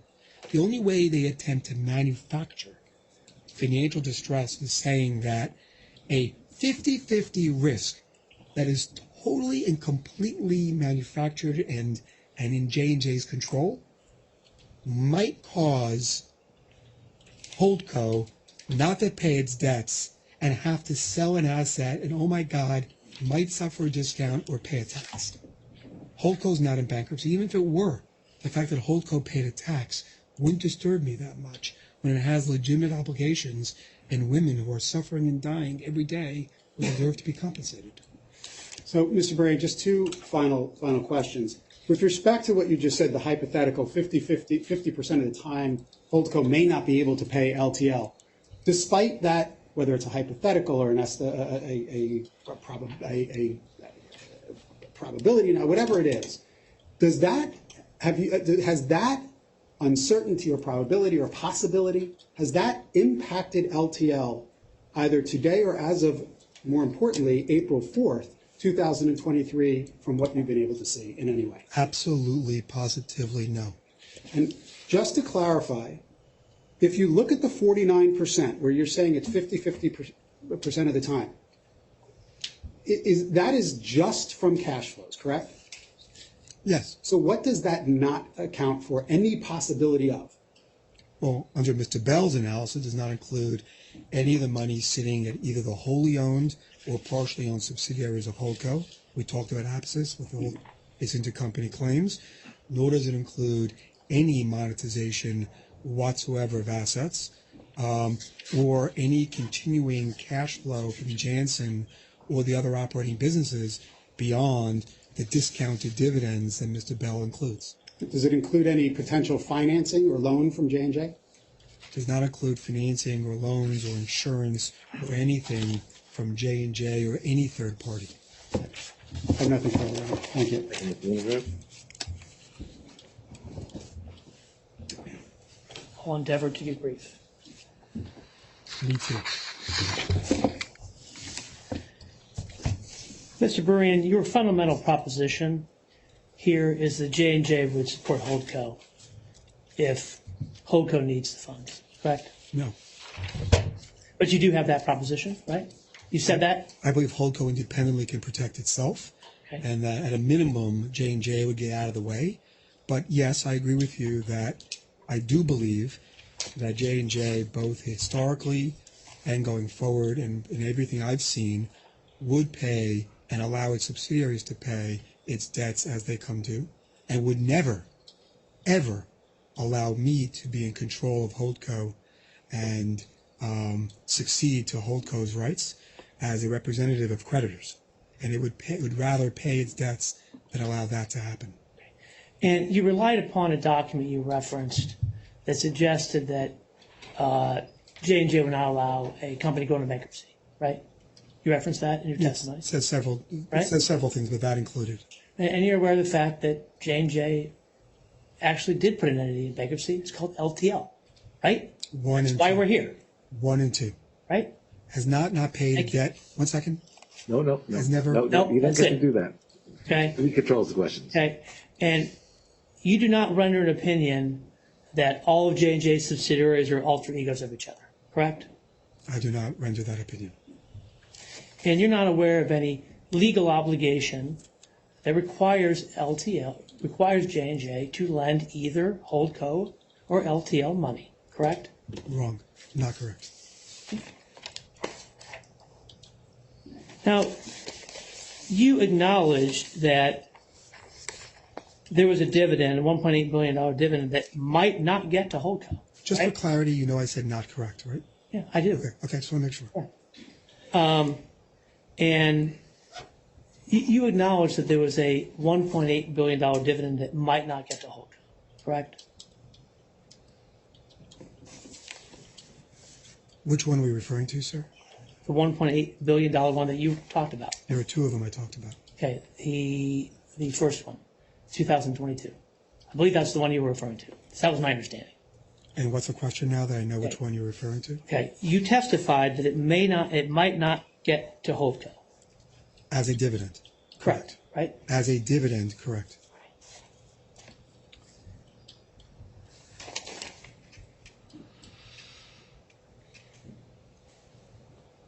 And Mr. Listman provided some testimony about why the dividend, why that amount did not make it up to Holdco, correct? There were foreign restrictions on distributor reserves, correct? I don't remember Mr. Listman talking about that particular dividend. I remember him talking generally as to why dividends may not end up at a domestic entity. I was not, for the record, I was not here for a large portion of Mr. Listman's testimony, so I can't be held accountable for what he said or didn't say when I was not here. Now, you criticized Mr. Bell for not weighing the various scenarios, right? Correct. Right. So he could have weighed those scenarios that supported financial distress higher, and you would have criticized him for that, wouldn't you? So he just said, I'm going to weigh them all equal. So I can't be accused of bias, right? I think that is bias. I don't think that's not being accused. I think making up scenarios that try to show financial distress in circumstances that he admits in retrospect were unreasonable is bias. And no, I would not have criticized someone for doing something unless I thought it was worthy of criticism. Now, none of the analysis that you did and that you have included in this updated demonstrative includes any estimates from the TCC about what they believe the talc liability expense and total liability will be, correct? Well, total liability is not part of the chart, right? Because this is the 3-year period. So neither Dr. Bell's nor this chart includes that issue. So I'm consistent on that grounds. And then when it comes to the committee's view about what potential litigation costs, it actually does include my best understanding and my advice to my committee as to, based on the company's representations, what those costs are likely to be. Okay. And my question is a little different, right? Your analysis and your, what I'll call, markup of Dr. Bell's scenarios is not informed at all by what your client believes the talc liability is, correct? We discussed that, correct. I do not have an estimate of the aggregate future talc liabilities. That's all the questions I have. Thank you. Beyond what's in Mr. Mullins' report. I don't have it from the TCC. Thank you. Thank you. Your Honor, I just have one, All right. maybe two questions.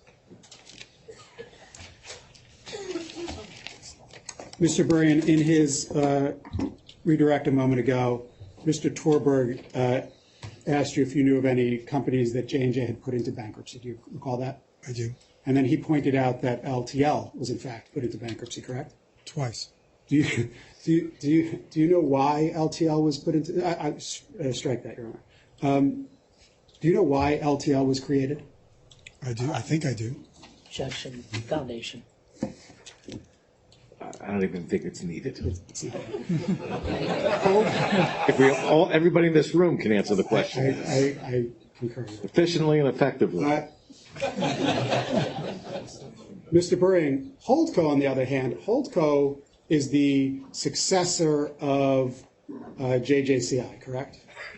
Through name changes and the rest, basically, yes. JJCI was the company involved in the Texas two-step, correct? One of them, yes. Did Johnson & Johnson put JJCI into bankruptcy? No. I have nothing further, Your Honor. Thank you. All right. We're done? All right. We're done. Thank you, Mr. Barron, for your time today. Thank you very much. No references to authors. Do I take this with me or leave it here? Just leave it unless you want a souvenir.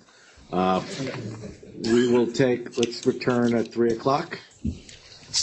And we have Mr. Bell? Dr. Dr. Bell. Bell?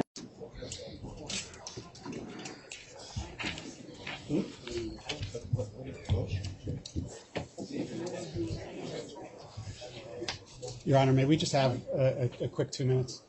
Thank you.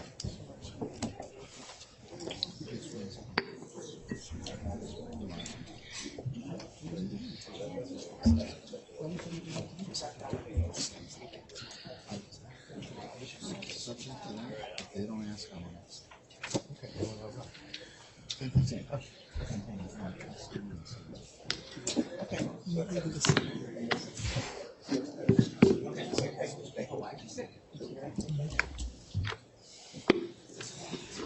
Yeah, sorry.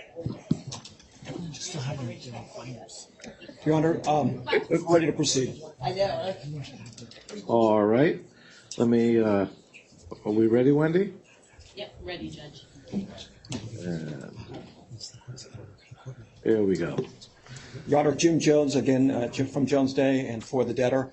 I think the next witness to be called is from our side, and we call Dr. Mullen back to the stand, and I'm going to, with leave, return to him in case he doesn't have his reports up there, his initial and his rebuttal report. All right, thank you.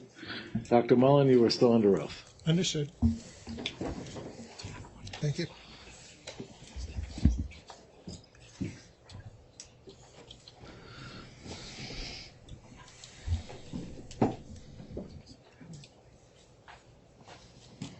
Your Honor, at this time, we have no questions for Dr. Mullen. I'm waiting for the next shoe to drop. I was looking back at Mr. Thompson. Your Honor, we've canvassed on our side. I don't think there'll be any questions. All right. Thank you, Dr. Mullen. Do you want to take some time to talk? Let's give ourselves 2 minutes, Your Honor. Talk about what? 9 holes this afternoon, looking better. Mrs. Gatlin's still not back in town. Yeah, that's.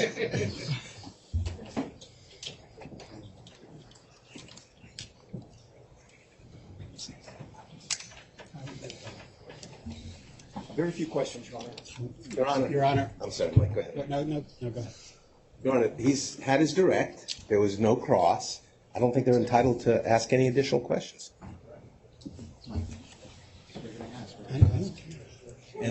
Your Honor, the rules of redirect have been fairly loosely applied here today. I will not be without objection from time to time, and we don't plan to be long. I think it'll be limited. Your Honor, if the other, Let me, Mike, Your Honor, to say that it was difficult achieving what we achieved this afternoon would not do it justice. So we've managed to do that based on an assumption. That they would not be asking questions. And that's how we think the rules are. So unless the rules have changed, we would oppose any redirect. They're not entitled to any. He's submitted his direct testimony. Your Honor, if I may, Mr. Burrian, from whom you heard at some length today, rendered a rebuttal report about which you heard, to which Dr. Mullen has not had a chance to respond. Our redirect would be limited to that rebuttal report, and can be conducted in a matter of very few minutes.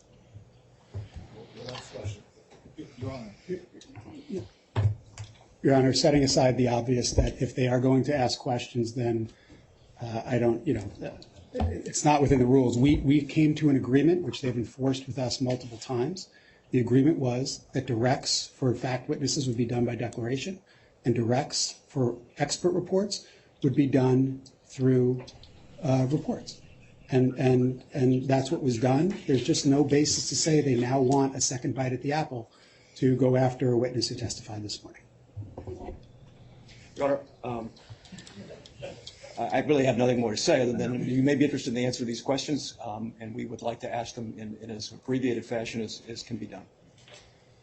And Your Honor, if you're going to permit that, I think respectfully, I would need to I think we're entitled to regroup. We reached an understanding in reliance on rules. Well, if I allow them to inquire into the rebuttal report only and limit it, I disagree, Your Honor, respectfully. Why? Because in reliance on certain rules that we think are the rules, I don't think anybody's even disagreeing with that. Our side, I was able to get agreement on our side not to do any cross-examination.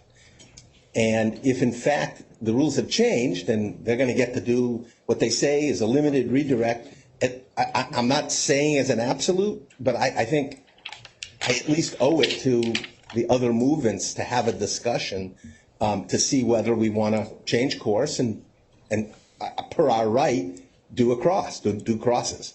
So that's all I'd ask, Your Honor. If you're going to allow them to do it, I need just a few minutes to canvass. Okay. Thank you. Then why don't you canvass? Your Honor, I will limit the examination I would hope to conduct to the scope of Dr. Mullen's response to the rebuttal report of Dr. Varian, or Mr. Varian. Your Honor, With respect, I don't believe that the rules allow for reports, rebuttal reports, and you don't get a surrebuttal report. That's not the rule. But they don't get. They did a surrebuttal. Well, it's not. They don't get a surrebuttal report because then, as we say, there's no end to the matter. So either we're going to do a cross or we're not going to do a cross, but we're not going to be limited by what they want to do now. Sorry, Judge.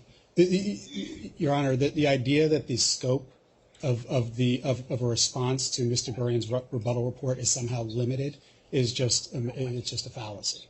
That is a substantive report that would open the door for them to ask, I suspect, an entire line of questioning like they would do in any event.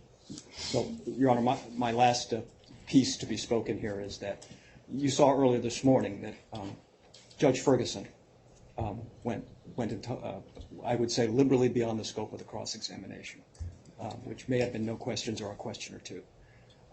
So whatever rules we are suggesting are in play have been honored in the breach by my colleagues at table to my right. I leave it to your discretion, Your Honor. Right. Well, what I'm struggling with is what I like to see happen, and my desire to have a complete record. So you can caucus. You don't need not caucus. You can cross-examine as you wish. You can decide what you will do. May we have a moment? Yes. Just 2 minutes, Your Honor. No, that's fine. I'll make it easy for you. I'll be back in 5 minutes. Everybody, take a break.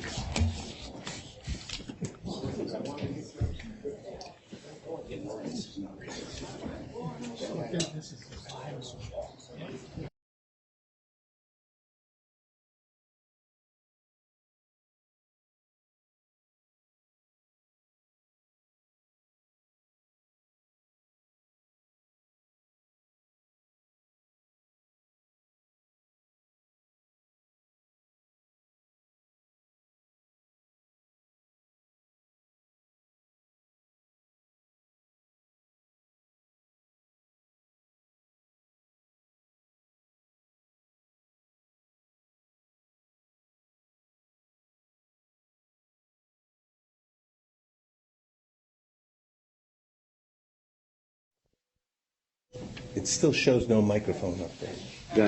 Okay. There we go. Judge, I think you said that if you call it a cross, that they would be allowed to do a redirect.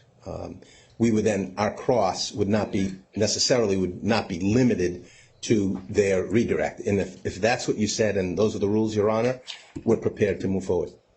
And we'll see how it goes. As to whether or not we would do any crosses after, we'll see how this goes and proceed from there. That would be the proposal. Do you still want to go forward? We do, Your Honor. Very good. Thank you. All right. Dr. Mellon, thank you for returning to the stand. And pardon the interruption. I'm going to hand you, if I may approach, Your Honor, a copy of Mr. Burian's rebuttal report that has been previously discussed with Mr. Burian today. Thank you. Thank you. Thank you. Thanks. You need one? Yeah, come here. Jim, you have an extra? Thank you. Dr. Mullen, you've seen Mr. Burian's rebuttal report, I have. and you have before you a copy of it. Yes. And I'd like you to turn to page 9, slide 9 of the report. Apparently is exhibit 1112. You turn to that page with me briefly. I am there. And you see that at the top of the page, Mr. Burian has written, uncertainty is the key theme, underscoring that Mullen's estimations are unreliable. And just beneath that, Mr. Burian has written, the Mullen report uses the appearance of mathematical complexity to obfuscate a clear lack of financial distress. Do you see that? I do. And could you tell us your response to that charge? So there is a fair amount of uncertainty. Uncertainty is common in a mass tort. And when you estimate them, whether it's for SEC disclosure purposes, a bankruptcy proceeding, insurance coverage, you are reducing that to mathematical formulas, and you give scenarios and ranges. It doesn't mean the work is unreliable. You're just properly characterizing the amount of uncertainty that exists by providing scenarios that characterize a range. And is that what economists do? In the face of uncertainty, that is frequently what economists do. Thank you, Dr. Mullen. Will you turn to page 11, Mr. Burian's rebuttal report? And you see at page 11, he lists another page, almost a page full of critiques of your opinions. Do you see that? I do. In part, the slide reads at the top, well, it seems to be obscured both by my staple and something called, there it is, in the corner of the screen, says many of Mullen's assumptions are unreasonable. Modifications to them further demonstrate that LTL was not in financial distress. Do you see that? I do. And then there are some boxes along the left, or near boxes along the left margin of the rebuttal report, page 11, in which he sets out his critique and summary, critiques, plural, in summary fashion. Do you see that? I do. Can you, in the first one is that Mullen's liability cases, plural, assume between 20 trials per year, 60 trials over 3 years for the selective low case, and 100 trials per year, 300 trials over 3 years for the litigate all and selective high cases. Could you share with us your view about whether that critique is fair and accurate in your view? I don't view it as fair and accurate. I'm characterizing a range. While the MDL was trying 0 cases for ovarian cancer, they were trying around 12 cases a year. And so 2 of those typically ovarian cancer cases and about 10 of them mesothelioma cases. So once the cases become active or available for trial from an MDL setting, that will go up. There's also a backlog in that nothing's been tried for the last couple of years, as LTL1 and now LTL2 have stayed those trials. Dr. Mullen, the next critique is cost per trial. Cost per trial. And here, Mr. Burian claims that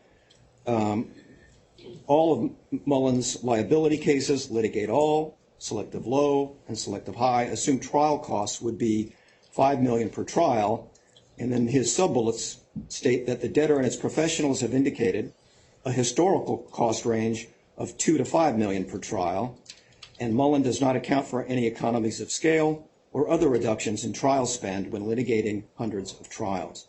Could you share with the court your response to that critique? So the historical trial cost range where he's quoting some representatives of the debtor aren't inconsistent with the $5 million. The $5 million is coming from actual underlying records that are recorded to an individual claimant. The trial itself is a subset of those costs. So it's common for the trial itself to be, if you say from day one of trial commencing through the verdict, to be $2 to $5 million. But there's another $1.5 million of pretrial costs associated with the claim on average. There's about almost $1 million of expenses associated with the claim on average. And there's a little bit over $500,000 of post-trial costs associated with the claim on average. So this is more just ships passing in the night and understanding the underlying data. So start to finish, a case that's taken to trial through appeals is averaging around $5 million. But 2 to 5 of that is the trial itself. Next, thank you, Dr. Mullen. Mr. Borean suggests that your non-trial litigation costs scenarios or cases take historical non-trial costs and multiply that number by 250% without a concrete basis for inflating the costs in that matter. Is that a fair criticism? The bases are described in the report. They're, again, as the MDL moves out of a Daubert phase into actually evaluating individual cases for the ovarian cancer claims, those costs should increase. By exactly how much has uncertainty. So I did a range of from a low end of 75% to a high end of 250%. Those ranges are taken off of the nominal values of expenditure from back, at this point, average about 4 or 5 years ago with no adjustment for inflation. So if you were to take into account the inflation of legal fees, it's probably more inflation adjusted, about a doubling of costs to about 50% of costs on the low end. But there is a fair amount of uncertainty, particularly as to what will happen on the ovarian cancer claims in the MDL. Thank you, Dr. Mullen. Do you know whether Mr. Borean had access to the underlying litigation cost information that you have? I know it was produced to me. I know that it was produced along with my initial expert report, so it was available. I don't know if he actually ever received it or not. Thank you, Dr. Mullen. His next criticism is of your estimated settlement ranges. Can you respond to that for us? So there's an assertion that I'm extrapolating from one early settlement, and while I believe that's reference to the first linear master settlement agreement in ovarian cancer claims, and while I do look at that master settlement agreement and the values, I look at the second master settlement agreement for linear, I look at the 4 master settlement agreements with 4 other law firms, as well as a comparability analysis. So there's multiple lines of analysis that are going into that value. It's not simply an extrapolation of one. And the mesothelioma claims, there is a broad range of value. 95% of the historical payments are to claims that receive more than $200,000. And so if you want to try to estimate what is roughly going to be the cash flows going out the door in the next 3 years, you really can focus on where 95% of the money is being incurred, which is what the report does. So it focuses on those claims that are worth more than $200,000, and then it does gross up and add the other 5% back in, but it doesn't do a formal forecast of the other 5%. Thank you, Dr. Mullen. And last, Mr. Borean critiques your opinions, and he mentioned it again here today, I believe, if I'm not mistaken, for failure to ascribe, in his view, allocation of talc liability to an enterprise other than LTL. Do you have a response to that? I was maintaining the historical accounting and what I believe is the position of LTL, that the liabilities all do ultimately reside with LTL. And as far as other defendants, there haven't been any recoveries from other defendants. So while a release will typically release LTL, it will release Imerys, it may release lots of retailers or different entities. There's never, to my knowledge, any recovery from any of those other entities. Thank you, Dr. Mullen. I have no other questions. Thank you.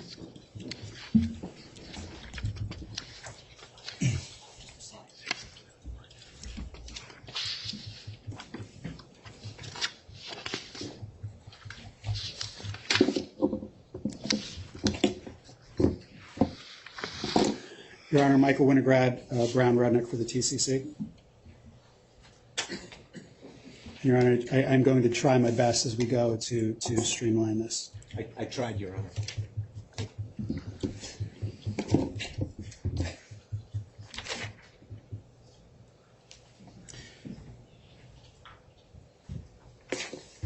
So, Dr. Mullen,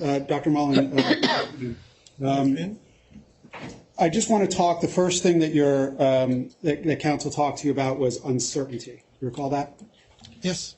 And you do, just so we have some context, you do two analyses, correct? In terms of predicting the balance sheet long-term and cash flows in the short term, correct? Correct. And you try and estimate the personal injury talc liabilities in both of those scenarios, right? The balance sheet test should be viewed as an upper bound on those liabilities. It's not trying to estimate an unbiased number. It's trying to see, if anything, err on the high side, because I understood its purpose was to check for solvency. Okay. And so with respect, let's start with that, the balance sheet, the long term. That includes both current and future claims, correct? Correct. And it includes all the unfiled claims we know about, correct? Correct. And again, the future claims, that you have a section devoted to estimating the future claims, correct? Correct. And then, like you said, you came up with a high-end estimate, right? Correct. And that's not an unbiased middle-of-the-road estimate, right? Correct. It intentionally skews things high, correct? On the balance sheet, that's correct. Right. And on the balance sheet, and that estimated range is $11 billion to $20 billion for the personal injury liability, right? I wouldn't view it as a range. I did a stress test that went up to 20 billion. So there is a stress test at 20 billion. There's a estimate that I think skews high, but it's not what I'd call a stress test. Okay, so let's talk. But by the way, we'll talk about that in a second. So, because I want to talk about you in addition to that, because the court may hear different numbers like 11 to 21. In addition, you estimate that the NAV, the net asset for the government claims is less than $1 billion, correct? NPV? I'm sorry, net present value. Sorry. Okay, that's what I thought you meant. I was just Yep. making sure. I apologize. Thank you. The NPV for the government claims is less than $1 billion, correct? Correct. All right. So I want to talk about that low end of the range. Again, that low end of the range, to account for uncertainty, has assumptions in there that likely overvalue what you believe the liability would likely be, correct? Correct. And for example, with respect to the ovarian cancer claims, with respect to the uncertainty, you make assumptions that will likely overvalue. And with respect to the meso claims, you make assumptions that likely overstate the number of core claims and average payment, right? Correct. And the high end range, you said, notwithstanding that the low end of the range already you believe is above expectations, the high end goes to a high end stress test that is even at a higher end, correct? Correct.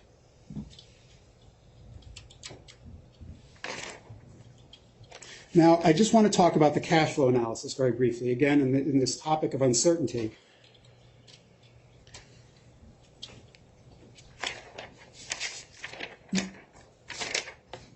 The cash flow analysis in the first 3 years, there is still significant uncertainty about what the total LTL expenditure would be, even just for that 3-year term, correct?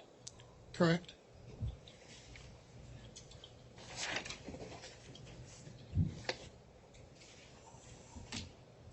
So I want to now talk about trials. You talked about 100 trials per year in a little while ago, a range of 20 to 100 trials per year. So you have three scenarios, correct?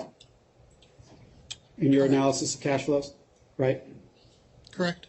And you have, one is litigate all. That means that the company decides to go and litigate everything, correct? Yes. Not settle anything. Correct.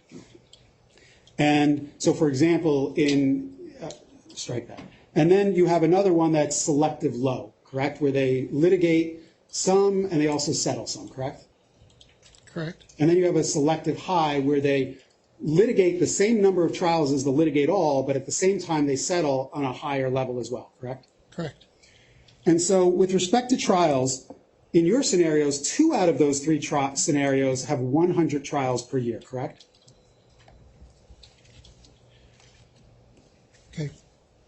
One caveat. Sure. The 2 do, but the 2 that have 100 are the litigate all and the high end. Correct.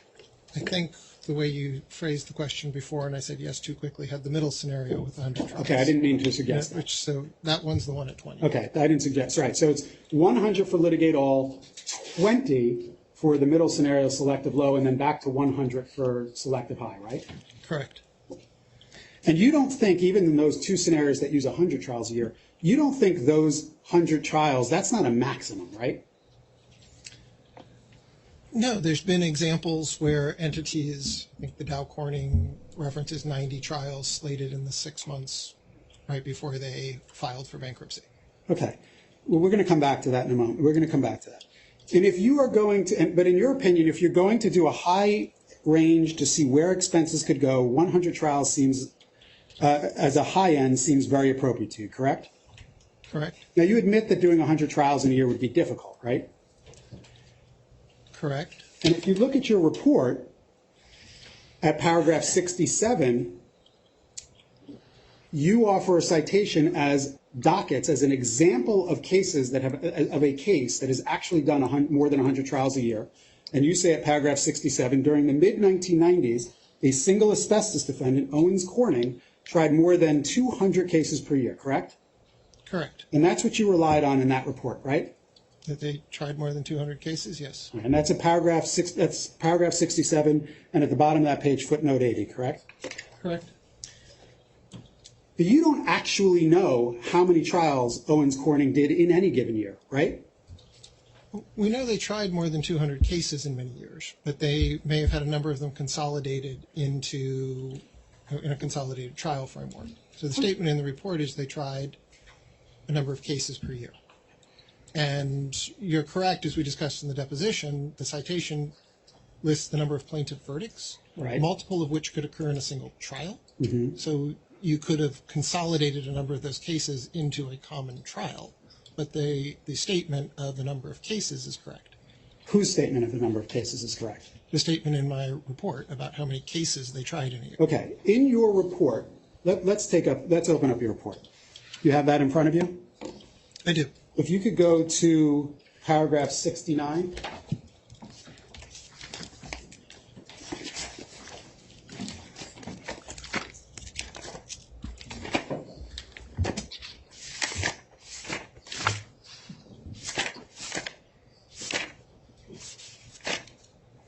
I'm there. I'm sorry, 67, I apologize. So if we take a look at paragraph 67, you say, the asbestos trial docket provides another illustrative example. During the mid-1990s, a single asbestos defendant, Owens Corning, tried more than 200 cases per year. Do you see that? Yes. And then your footnote is footnote 80, and if you go down there, you cite to an expert report of Dr. Peterson, correct? Yes. Now, Dr. Peterson, in fact, you cite specifically to a table 2 at page 5, correct? Correct. Now, that table 2 at page 5 does not provide a number of trials per year, correct? It provides the number of claims or cases that were tried to a plaintiff verdict. Okay, why don't It understates the actual number of cases because any defense verdicts aren't listed. why don't I'm Is a sorry. lower bound on the number of cases they tried that resulted in a plaintiff verdict. Your Honor, may I approach? Yes.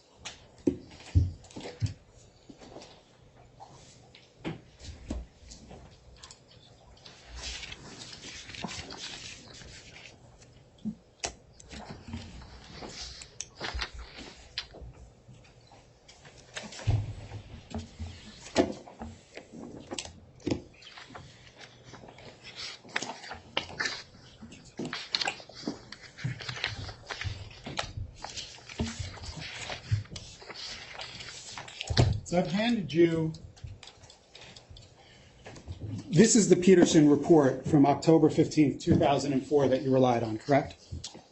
Correct? And if you open up to page 5 of that report, you'll see table 2. You see that? I do. And that's the table you cited in your report, right? Correct.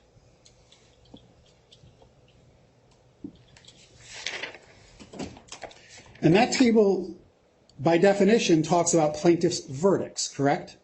Correct. Does not talk about trials, right? Correct. And if you, and in fact, you are sure that some of these verdicts came from trials where they were consolidated into one trial, right? Correct. And so when the cases are consolidated for trials, the number of cases that are consolidated into one trial can vary, right? Correct. And at times, there have been hundreds consolidated into one trial, right? On occasion, yes. And you think that in the 1990s, which includes what this chart is going over, you think in the 1990s, there were asbestos trials with more than 1,000 claims consolidated into one trial, right? I think there were things slated. I don't know if those went to verdict. I'd have to go back and check, but there were some very large consolidations back in the 1990s. Okay, so where in this chart does it support your proposition that Owens Corning was doing 200 trials in any of these years? The report doesn't say that. The report says they tried more than 200 cases per year. So if you have 20 cases consolidated in a trial, in one trial you could try 200, you could try 20 cases. Okay. So the report language doesn't say 200 trials. It says they tried 200 cases. And this provides support for trying more than 200 cases.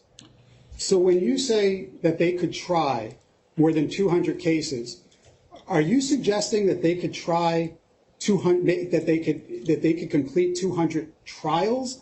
Strike that. Are you suggesting now that in your report, by suggesting that Owens Corning tried 200 cases a year, that they did not in fact have 200 trials in a year, but rather resolved 200 cases through however many trials they had? So the report, I don't think, ever says how many trials they had in a year. So when you say, what am I suggesting in that regard in the report, I don't say how many trials they had in a year in the report. I say how many cases they tried. And this shows me a lower bound on that because it's the number of cases they tried that resulted in a plaintiff verdict. Okay, so you're suggesting that if, for example, 1,000 cases were consolidated into one trial, all thousands of those cases would cost $5 million each under your math. Is that what you're saying? No.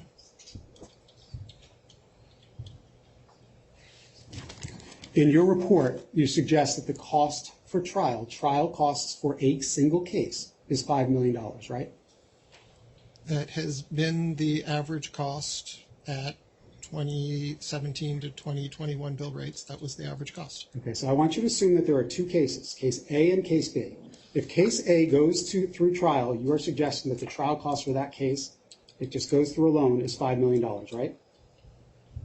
There's a range, but on average, that's been the historical And the average. same thing for trial B. If it goes through trial on its own, the average is $5 million, correct? Correct. What I'm asking is if you combine A and B, you consolidate them, and both of those go, but there's only one trial. They both get consolidated and go through. Are you suggesting that the cost for those two on average would be $10 million? It would be more than 5, less than 10. And based on the cost breakdown data, probably around 8. It might be a 20% savings if you were to break it down. But that's looking at the trial gets longer. The pretrial costs don't change that much because you're working up individual claimants. You can work through the pieces. So there's some economy there. But it doesn't stay $5 million when you start adding additional claimants. Okay, but in your report, you don't suggest any, you don't offer any estimation of what a consolidated trial would cost, correct? No, I ran a scenario to illustrate where the expenditures could go if you had to try a large number of cases. And in your math, when you come up with your range, you assume, for example, litigate all, you assume 100 trials, correct? I modeled that as 100 trials at $5 million a trial. Okay, so you are assuming that none of those, you were, in your math, you were assuming none of those 100 trials were consolidated, correct? You're probably taking the scenario a bit too literally, but the literal scenario as written is 100 trials at $5 million each. If you start consolidating and try 200 claimants in 50 trials, consolidating them in groups of 4, the expenditure is probably higher. But there's different ways of getting there. It's just a scenario to illustrate where the expenditure could go, not to be taken literally. There'll be exactly 100 trials. Okay, can you open up your report to page 34 and you'll see a figure 20 there?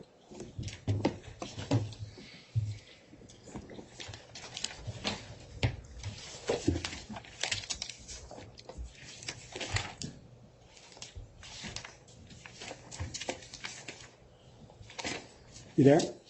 Yes, And again, just let's take a look at litigate all. Do you see where it says trial costs? I do. Now, you have $1.5 billion for trial costs, right? I do. And 1.5 billion, that's for 100 trials, correct? No, that's for 300 trials. 100 trials per year for 3 years, correct? 300 trials over 3 years. There's different timing considerations later in the report as to exactly when those costs could get incurred. Okay, but it's 300 trials per year because you have assumed in litigate all that it's 100 trials per year, correct? Yes, with what you misspoke in the beginning because you said 300 per year. I understand that. I took your point and I tried to correct myself. So you've assumed 100 trials per year in litigate all over a 3-year period totaling 300 trials, right? So I've assumed 300 trials, and then the timing spreads them in different ways across years under the different timing scenarios. We'll come back to that in a moment. 300 trials times $5 million a trial comes to $1.5 million, right? 1.5 billion. 1.5 billion, and that's the number you have on this figure 20, right? Correct. There's no discount there for any consolidation, correct? Again, I didn't inflate for increasing bill rates over a 5-year period. There's lots of things you could do to make changes. If you want to try to probably add more precision than we could. There's uncertainty. Characterizing a range that goes from 3 billion to 7 billion. You can get too detailed on any given component of it. It doesn't help your overall accuracy here.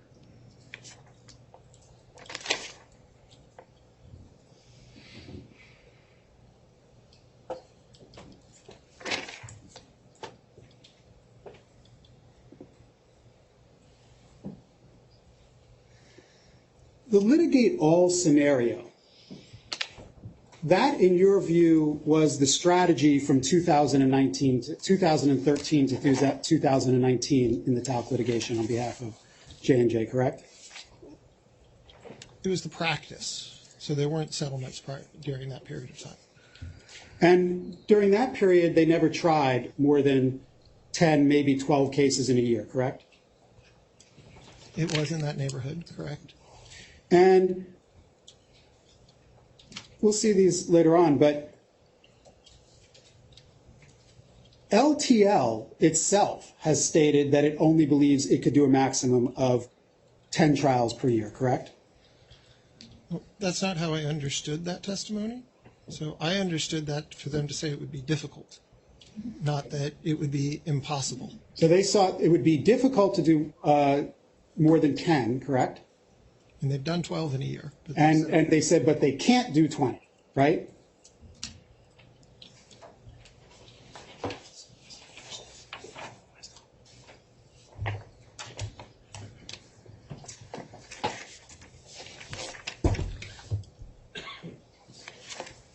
Is that correct? I don't view 20 as a hard constraint for any defendant. But if they may have made that representation that they can't do more than 20. I think we had this discussion too in my deposition. I don't think if they were told to have 30, they'd take a default judgment on 10 of them. Okay. They'd get a legal team in front of it. Okay, and may I approach, Your Honor? Yes.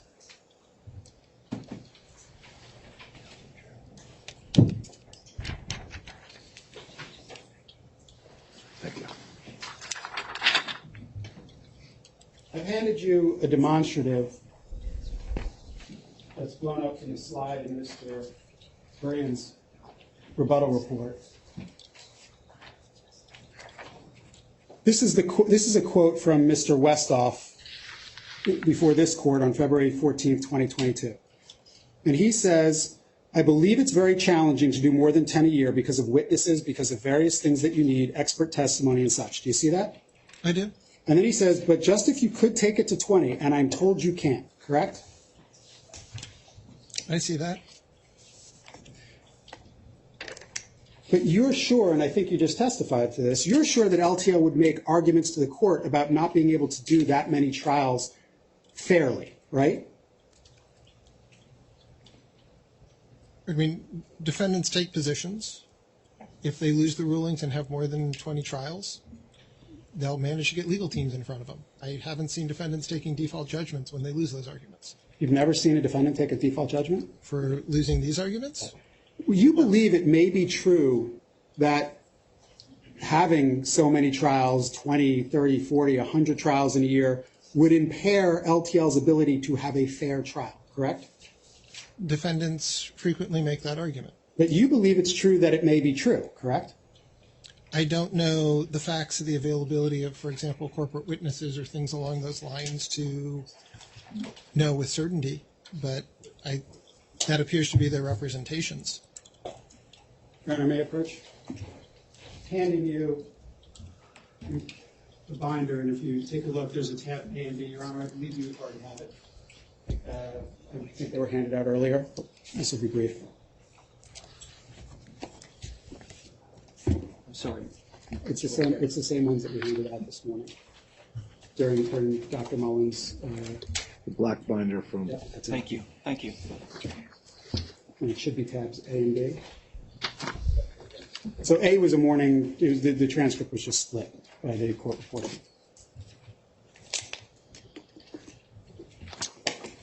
And if you can turn to paragraph, page 66.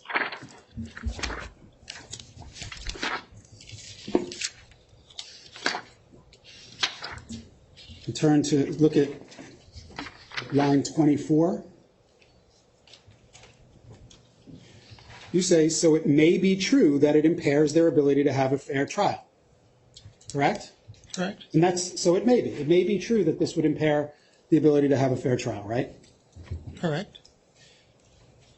And any prejudice from not being able to get the right, and not getting the right witnesses or the like, that would be on top of what you've termed the expense and burden and stress and difficulty of trying to put on this many trials, correct? I didn't follow that question. Sure. Let me go back. You think trying 100 trials is expensive, right? It's definitely expensive. You think it's burdensome, right? I said they've represented doing more than 10 is burdensome. Okay, but in your opinion, were they to have to do 100 trials in a year, you think it would be burdensome, correct?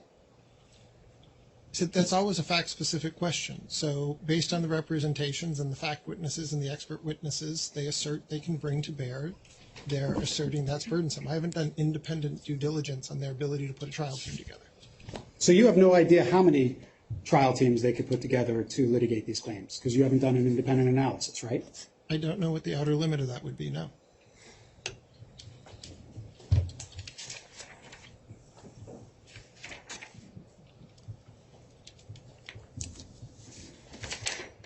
Okay, second demo. Second one. May I approach, Your Honor? Yes.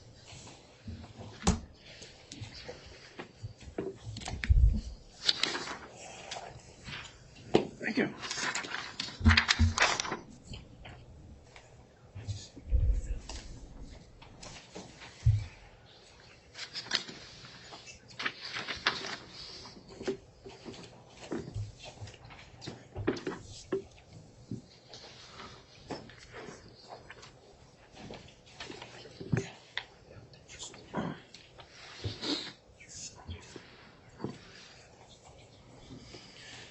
So I've handed you, this is again, in Mr. Brian's report, his rebuttal report. This is a quote by Mr. Gordon. Do you know who that is? I do. By the way, do you know who Mr. Westhoff is? I don't believe I've ever met him. But you, and you did, and as of our deposition, you didn't even know who he was, correct? Correct. Mr. Gordon, you know who he is, correct? Yes. And he says JJCI was very aggressive in trying cases. You see that? I do. They had numerous trial teams throughout the country trying these cases as quickly and efficient as they possibly could. But about 10 trials a year is about the best that can be done. You see that? I do. But you think Mr. Gordon is wrong as well, right? I think they could try more than 10 cases a year. That's correct.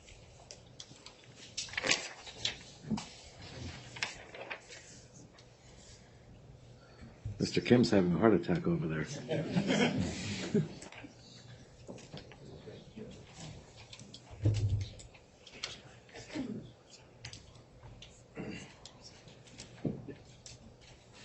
And if you look at page 9 of your expert report, Give me a moment. It's getting crowded.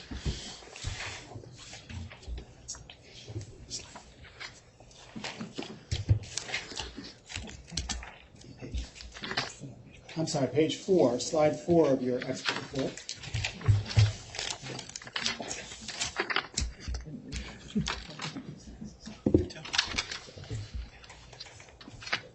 You there? I am. Can you see figure 1, basic parameters for potential tort system cash flow scenarios? I do.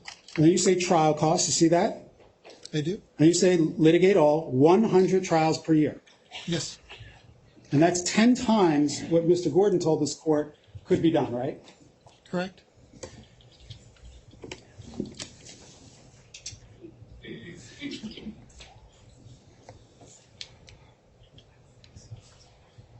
Now I want to talk, you also talked about non-trial litigation costs. You recall that on your direct here today? Yes. And pre-filing, LTL incurred on average $40 million of these non-trial litigation costs per quarter, right? Correct. So that's on average $160 million per year, right? Correct. And if you just flip to paragraph 20 of your report,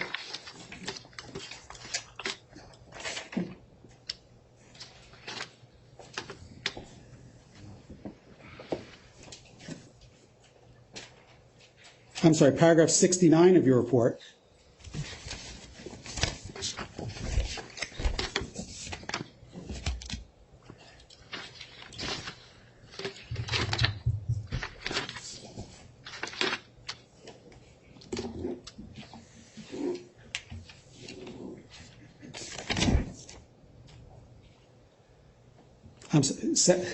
we'll get it right at some point, Your Honor, I apologize. Paragraph 73, you estimate in the litigate all and selective high, you multiply that number, the 160 year, by 2.5, and you get to $400 million a year, correct? In the non-trial litigation costs? Correct. And that's based on the assumption that the amount of work, the number of cases that need to be individually worked up is going to increase, correct? Yes, that corresponds to a scenario in which individual cases in the MDL need to start being worked up. And you don't know what the MDL is going to actually do, correct? That's one of the reasons there's a range. And in fact, whether it's in trial or out of trial, there are still constraints on lawyers and witnesses, right? Yes.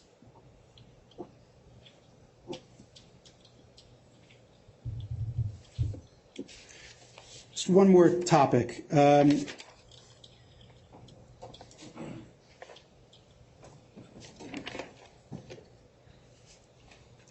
You talked earlier with counsel about settlement ranges, right? And your estimation of what an ovarian cancer average settlement cost would be? I think just specifically that it wasn't relying on only the first linear MSA. Okay, so it was relying on the first linear MSA, and then you said the second MSA, and then additional ones after that, right? as well as other lines of analysis. And you came to the conclusion that the average was about 50,000 per year, right? I'm sorry, 50,000 per claim, correct? Correct.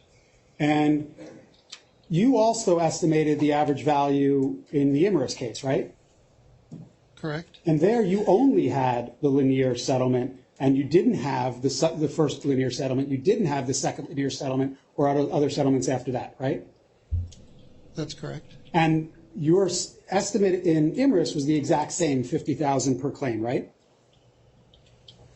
So there was the comparability analysis there, but yes, the subsequent settlements affirmed and strengthened the opinion that 50,000 was correct. And by the way, the settlement in Lanier that you relied on, that settlement excluded non-ovarian gynecological cancers, right? They didn't qualify for any money under the settlement, correct? It had a set of qualifying cancers, that's correct. And one of those qualifications required that it eliminated from qualification non-ovarian gynecological cancers, correct? I'd have to go look at the exact terms, but it definitely had a diagnostic restriction.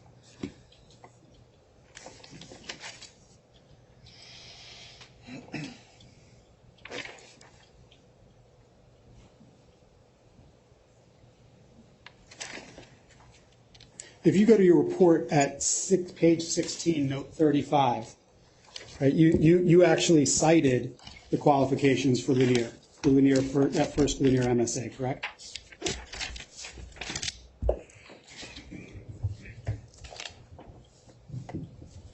Correct. And if you look in that footnote, you'll see that you need a product use of affidavit, that's number 2, and then number 3 and 4 require medical records. And then if you look at number 3, it requires epithelial ovarian cancer, open parentheses, borderline ovarian tumors and or cancers shall not satisfy this criteria, right? Correct. And you're not a medical doctor, right? I am not. But to you, it sounds there like cervical cancer would not qualify under the Lanier settlement, right? Kept a foundation, Your Honor. It's the thing. Nothing further, Your Honor. Your Honor, I just have a very few questions. Right. Yep. And I will hold for Mr. Bennett. And Mr. Rutherford. Good afternoon, Dr. Mullen. Good afternoon. All right, I'm going to try and move very quickly through this. You were an expert in the Imerus bankruptcy. We've established that, yes? I was retained and filed a report in that bankruptcy. And you were truthful when you gave your opinions in the Imerus report. Correct. And you relied on your Imerus report in formulating your opinions in this case. I do make reference to it, yes. Great. Okay. Now, you've reviewed all of the master settlement agreements that Johnson & Johnson and JJCI entered into prior to filing the first bankruptcy, yes? Yes, I believe I have a copy of each of those. All right. And those are in your reliance materials in this case, and you relied on them in formulating your opinions, such as footnote 35 of your report where you talk about the linear master settlement one. Yes. Okay. And all of the master settlement agreements that you reviewed had criteria for what claims would qualify, correct? Correct. Right. And in the ovarian cancer master settlement agreements, there was always a requirement that they have a definitive diagnosis of epithelial ovarian cancer. That's how it was worded in Lanier, correct? That is how it's worded in Lanier. All right. And then there were some that were a subset of epithelial ovarian cancers only. Those were the serous carcinomas in like the Cheek law firm and the Gorey law firm. Do you I'd recall have to that? go look at the specifics. Can we agree they say what they say? We can always agree on that. Then I'm going to move all of the master settlement agreements into evidence, and we'll work out the details with counsel, and the record will be there. So we can move on. Please note our objection is reserved to moving in all of his reliance materials and the relevance thereof. Right.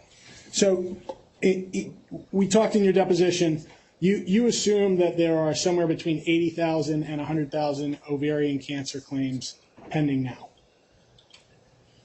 Yes. All right. And the 80,000, if we look at your report, when you attempted to do an analysis of the 55,000 claims represented by firms that have filed PSAs and the pending claims and figure out what kind of overlap there was, the 40,000 or so pending claims, you said there are at least 80,000, right? And that was as definitive as you could be. Right, so, correct. I don't have the data to do a real definitive match. Right. And you recognize that in your report. The closest you could get in terms of a hard number from looking at the data was 80,000 or more. Even to about 95 if you start taking 55,000 plus 40. Right, but you acknowledge there was overlap between for example, the members of the PSA signing firms and the folks that had cases in the MDL. There appears to be a strong possibility of that. So the upper end counts all of them, but there appears to be a strong possibility based on name matching. But you don't have social security numbers or the other things to affirm that they're definitively duplicates, but it does appear that there's duplication. All right, and for example, Mr. Onder has a lot of cases in the MDL, correct? I don't know counts by lawyer. All right, did you hear Mr. Onder's testimony? No. Okay, great.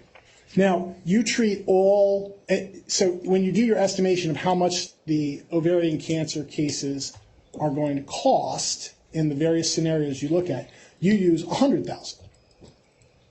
For the stress test. You use that in your evaluation of the cash flow test as well. 100,000? I'm sorry, the cash flow test is 55,000, right? You're using all the PSA folks getting settled. Sorry. Let's value or claim count? Let's stick with the claim count for now. Okay. Okay. When you do the aggregate value, you pick 100,000 as the number of currently pending ovarian cancer claims.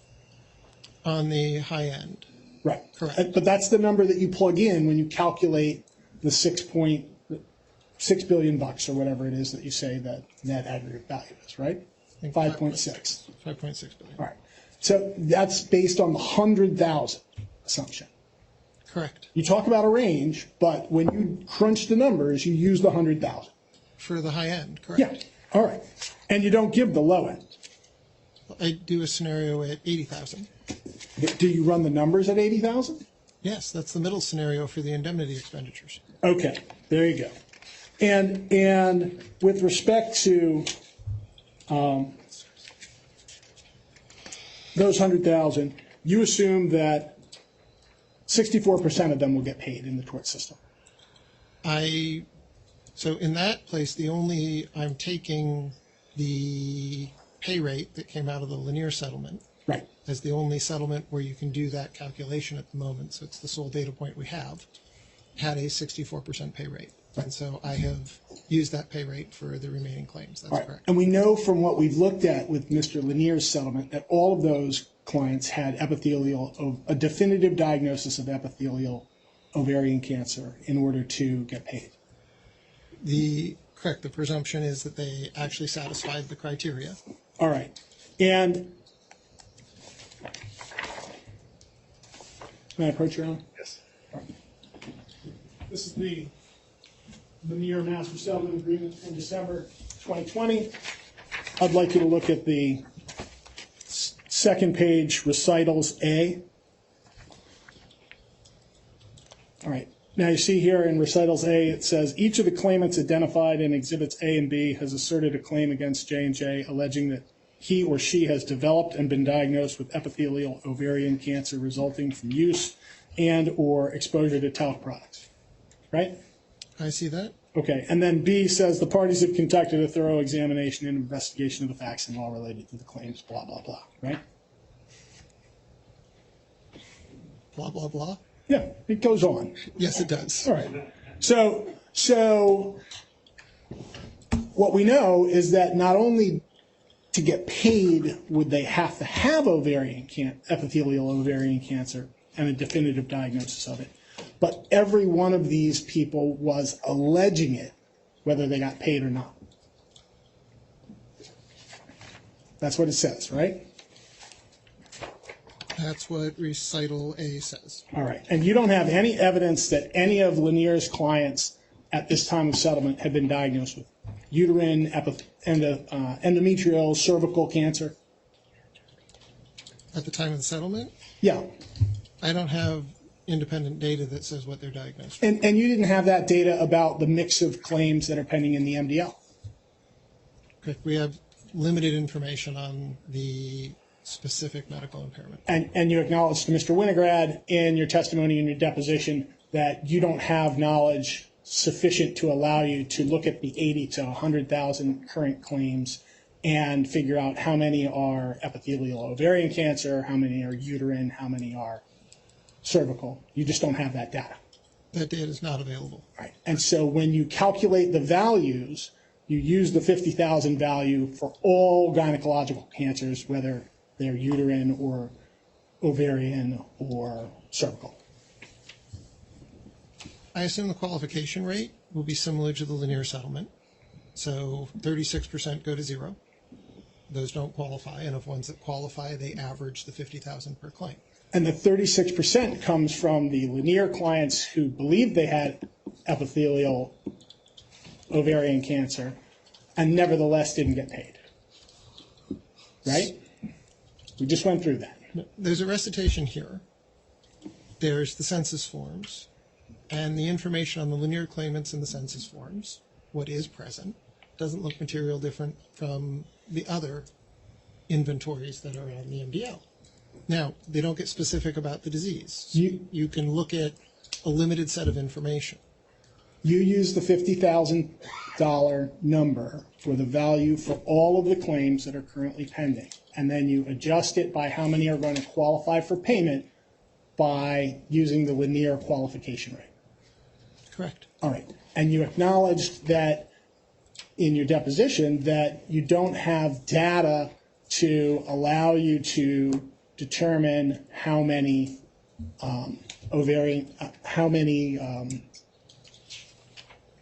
strike that.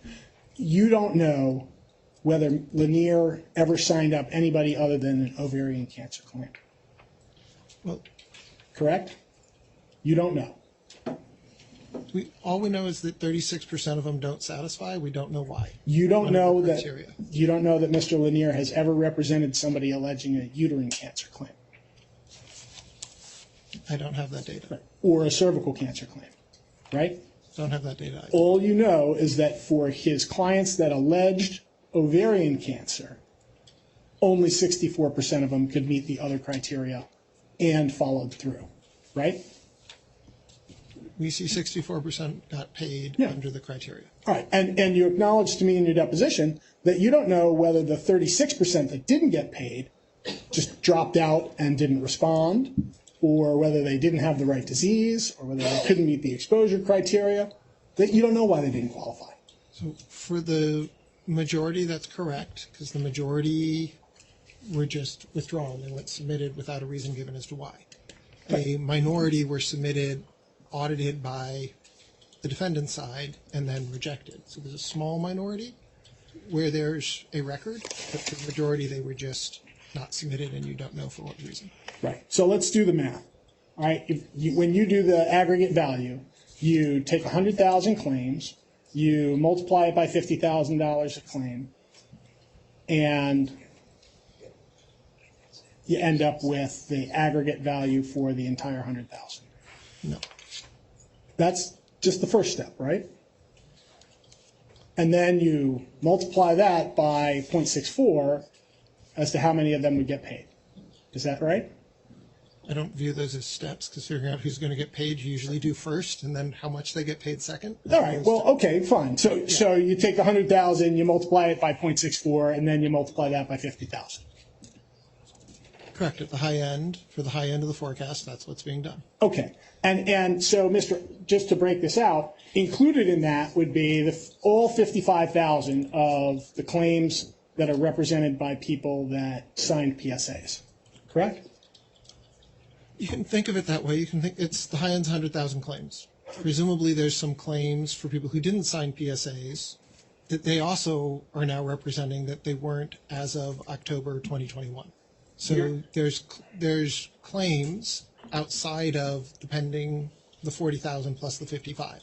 So I've modeled it as 100,000 at the high end, inclusive of all those claims. Sir, my question was, included in the 100,000 are the 55,000 represented by the folks that signed PSAs? It's not that explicit. So you could think of it as that plus 5,000 from all the other lawyers. You could think about it as 45,000 from them and 15,000 from all the other lawyers that aren't signing plan support agreements, where we don't have a count for how many claims they've acquired or now represent that weren't filed against the debtor as of its 2021 petition date. Because the 40,000's, those that were filed on the docket as of the October petition date back in 2021. So the non-PSA firms aren't stagnant either. They presumably have more claims. I just don't have a count for them. But you're including all the 55,000 that you know of as current claims, yes? As current claims, yes. That's all I'm asking, right? And then when you do your present value of the entire current and future, you include the assumption that there are 100,000 present claims, right? Correct. All right. And you value them all at $50,000. Again, no. There's a dismissal rate. So of the ones that get paid, they get paid 50,000. The ones that don't get paid are zero. So I'm not valuing all of them at 50,000. Right. But you don't. All right. That's fine. Okay. So now let's talk about the cash flow analysis. You do 3 scenarios. One where they litigate all, one where they selectively litigate and they settle a smaller number of claims, and one where they selectively litigate and they settle more claims. Yes? Correct. All right. And I'm going to call the selective litigate and lower number of settlements scenario 2, because that's where it appears in your chart. And settle more claims scenario 3. Okay? Okay. All right. In scenario 2, you assume that in the first 3 years after returning to the tort system, LTL and J&J will settle 75% of the claims represented by law firms with PSAs, correct? I believe that's correct. It's on page 4, table 1, figure 1. I'm sorry, what page? 4, Your Honor, figure 1.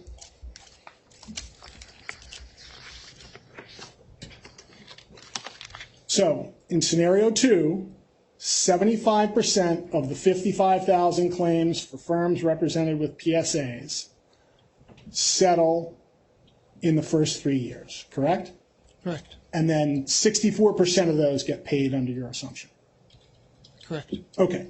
And then in scenario 3, you assume that 100% of the claimants represented by law firms with PSAs settle in the first 3 years, and again, 64% of those get paid.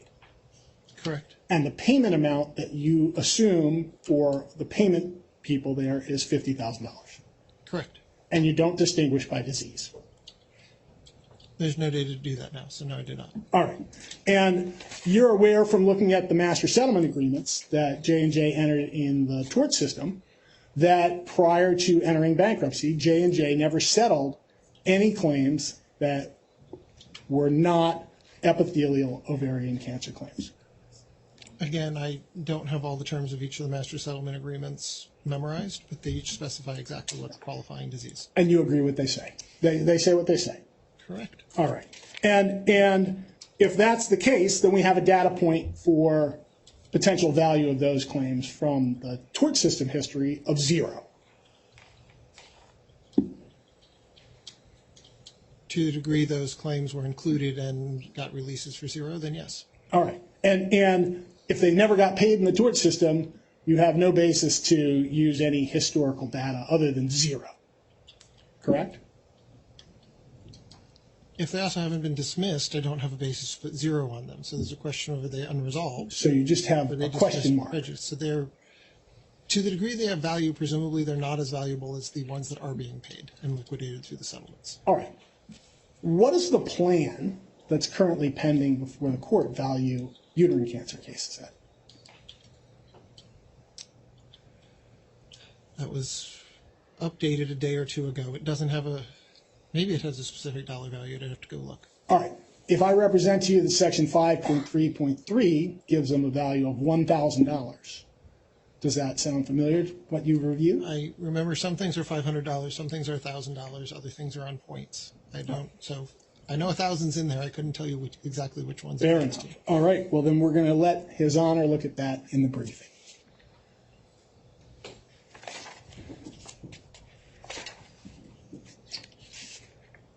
In terms of your aggregate analysis, sir,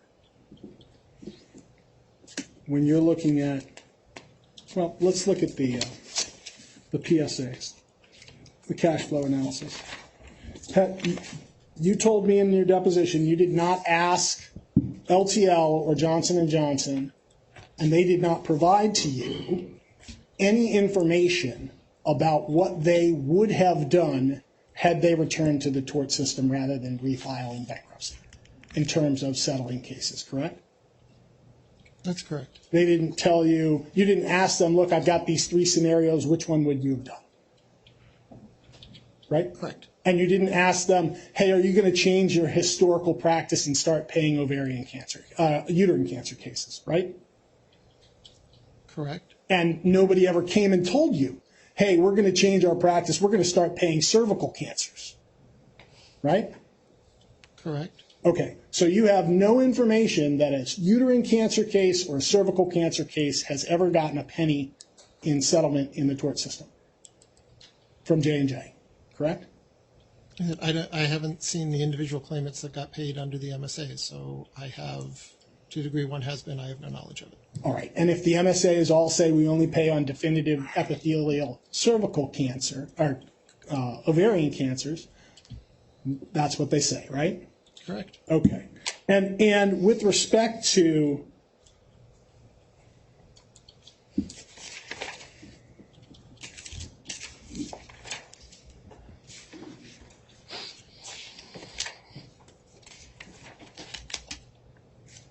the extent that Mr. Onder has 21,000 cases included in the 55,000 that you assume in scenario 2 and 3 on page 4 are going to resolve either 75% of or 100% of. And he has 9,000 uterine cancer cases. You're applying a value of $50,000 to those uterine cancer cases. And the only adjustment you have is 36% of Lanier's ovarian cases didn't get paid, right? So I have 2 adjustments. That's one. The other is there's a range as to how many pending claims there are between 80,000 and 100,000. So in the high scenario, it does treat 100,000 pending claims and 64% of them getting paid, so 64,000 paid claims. Now in the your low scenario, it does 80,000 pending claims. Why the other 15,000 go away, it's agnostic about it. It's saying at the low end, let's assume there's only 80,000, 60,000 of those get resolved, down to 40. Now you're down to, the 80 goes to 60 with the pay, and then you take 2/3 of that. So you're down to about 40,000 paid claims. You've gone back to aggregate value. I'm asking you about the cash flow analysis on page 4. On page 4, in scenario 2, you say 75% of the claimants represented by law firms with PSAs are going to settle their claims with Johnson & Johnson in the first 3 years back in the tort system, right? Correct. And currently, the number you have in your report for the number of claimants with PSAs, firms with PSAs, is 55,000, right? Correct. All right, and Mr. Onder's 21,000 cases, if I'm representing to you correctly that he is a PSA firm, are included in that 55,000, correct? Correct. All right, and in scenario 3, you assume all 100% of them, adjusted for 64% pay, are going to get paid, settled in the tort system in the first 3 years, right? Correct. 64% of them will get settled for payment. And the value you give to that is $50,000 a claim. Correct. And you don't know whether of the 55,000, 80% of them are ovarian cancers, 50% of them are ovarian cancers, or 30% of them are ovarian cancers. You just don't have that data. If that data is not available, then it's not. Thank you.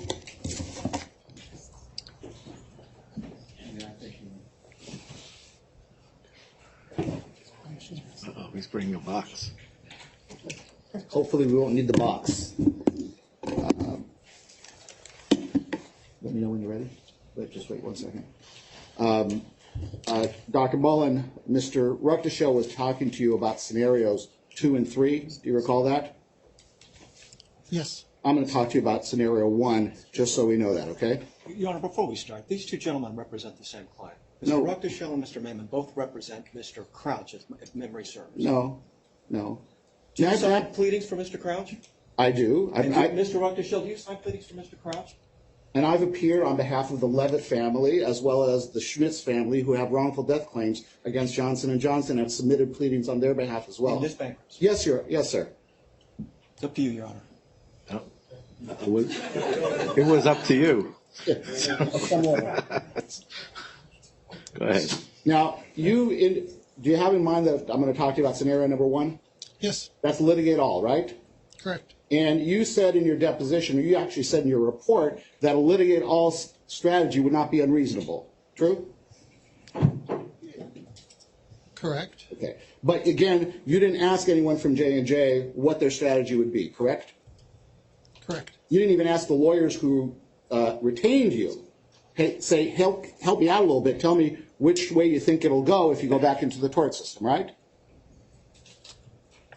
I've been doing this for a long time, and I've learned to not put a lot of weight on what the lawyers tell me and what they might do when they go back in the tort system. I look at the economic incentives that are in play and the forces, and what they've actually done in the past when forced with those same decisions. Yep. And as an economist, relying on the actual choices people made to see how they would react to a set of economic pressures is typically more reliable than a representation they may give you of what they might do in the future. I'm going to ask you to look at did in the past. Sure. I'm going to ask you to look at this clip and see if that is consistent with what you consider to be a reasonable approach when J&J goes back in the tort system, okay? Okay. Go ahead. Your Honor, may we have at least an Please. Yes. Have an introduction as to what this may or may not be? Sure. I'd like you to assume that this is a presentation at a mass tort seminar on June 26th by Susan Sharko, the longest-standing defense lawyer for J&J, according to the testimony of John Kemp. Wait for me. What's that? Counsel? Your Honor, I object. We have no way of knowing what this is, when it was done. We don't even have a date. We do. It's right down there. Yeah, and 626, mass tort seminar clip. okay. He could show him anything and ask an opinion. Sure. Can we?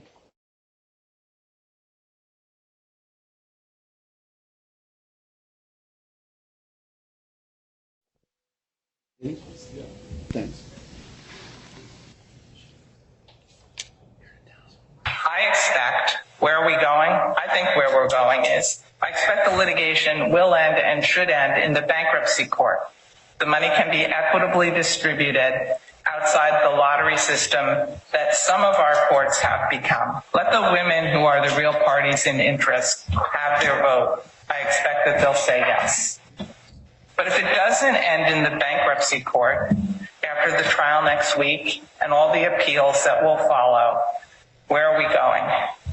My personal view, the company's done with settlement, and they'll turn to litigation of the 37,500 some cases in the MDL, the 1,700 some cases in the MCL, one by one. Starting with the bellwethers that were pre-selected in both venues, worked up in the MDL and the MCL, and then the rest of the inventory. One by one, let's start with the oldest cases first. That would be consistent with your litigate all scenario, correct? That's her personal opinion, seems to be consistent with that scenario. Okay, so let's talk a little bit about that.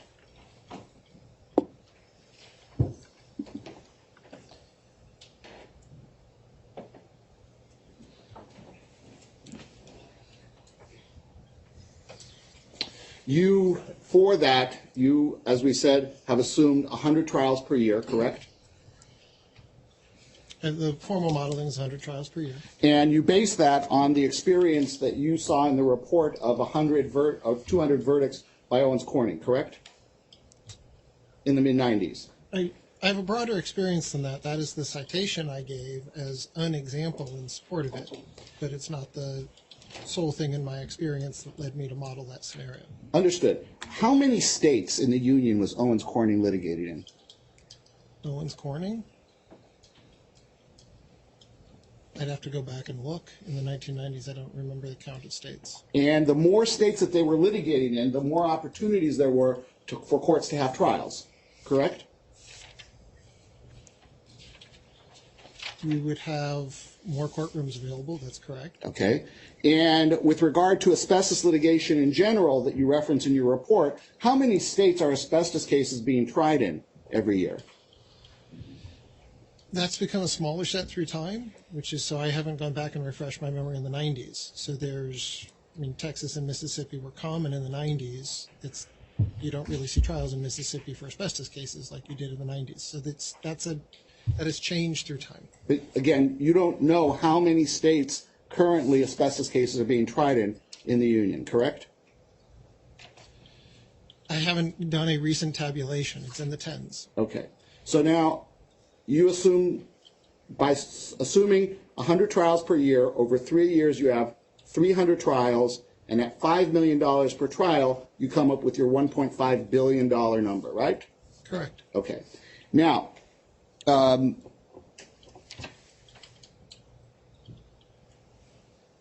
you think, based on the information that you've been given by Johnson & Johnson, that it's fair to say that the ovarian cancer claims primarily are located in 4 courts in the country?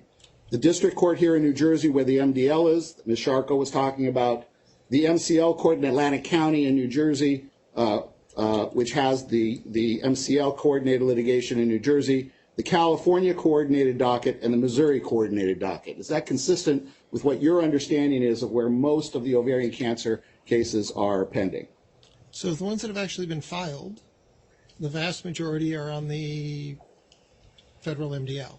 Okay. It's all but about a few thousand of them. Now, of the ones that haven't been filed, we don't know where they would file if you return to the tort system. Okay. And with regard, let's take the MDL as an example. Were you aware that prior to the filing of this bankruptcy, 4 cases had been designated to be tried as bellwether cases? I was aware that there was a bellwether process.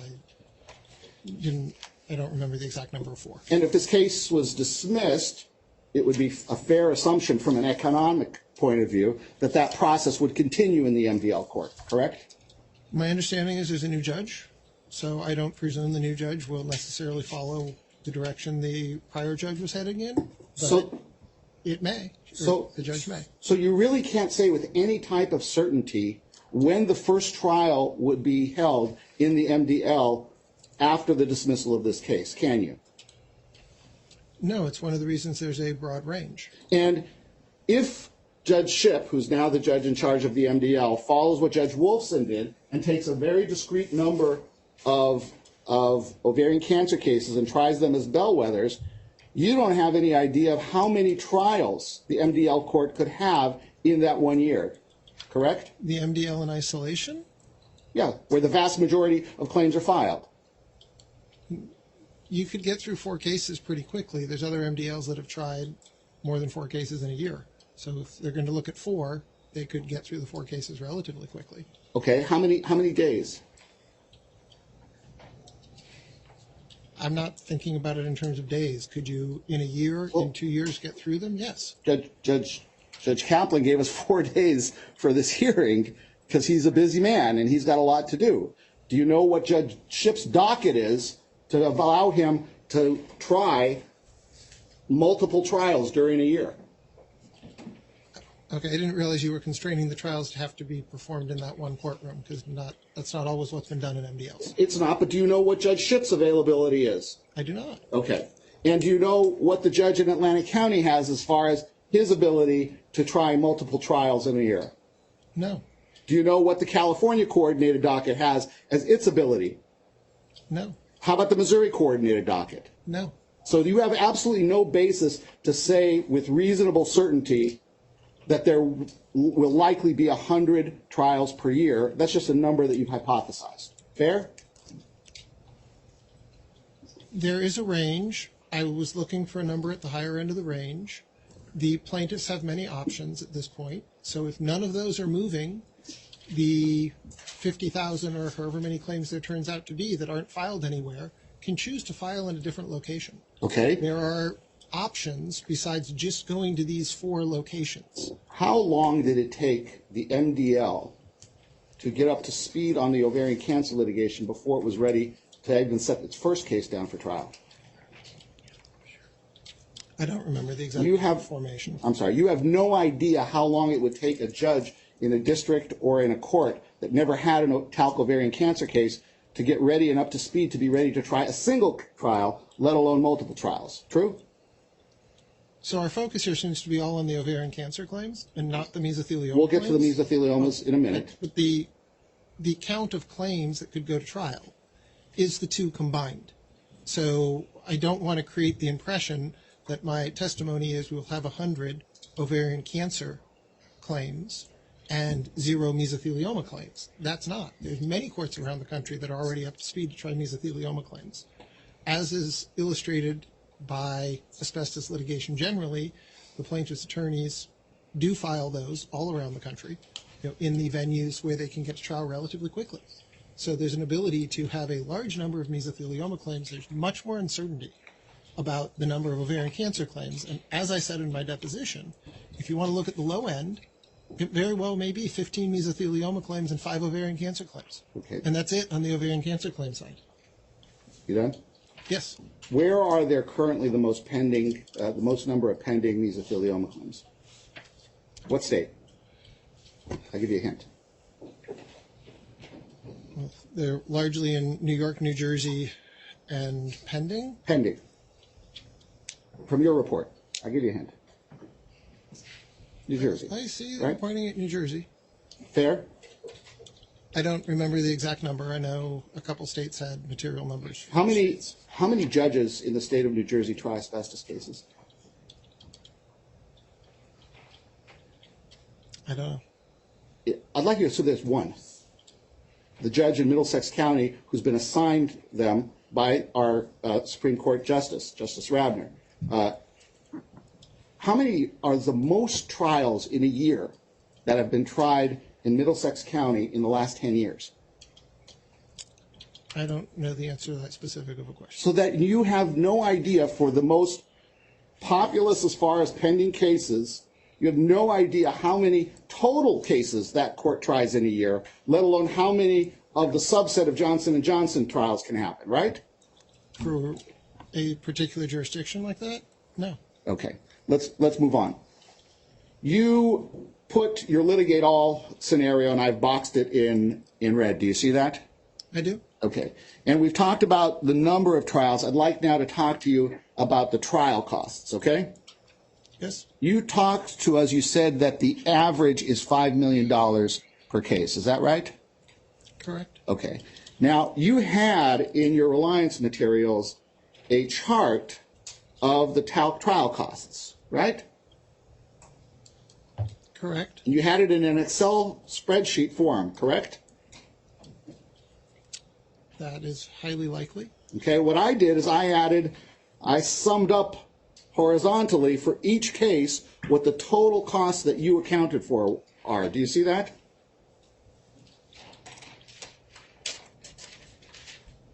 Yes. Okay, and what I've done with the highlighting is if it's a mesothelioma case, I put it in yellow, and if it's an ovarian cancer case, I put it in pink. Do you see that? I do. Okay, and it's true, is it not, that forget about, wait a minute, on the second column there, or the third column is total fees. You see that? Yes. That is the time and as reported in the summaries that you looked at for the charge of the attorneys and staff at trial, right? Correct. And then on the final one in your chart are the expenses, the trial, or actually the case expenses, right? Yes. Okay. And in the middle you have pre-trial costs as well as post-trial costs as well as appeal costs, right?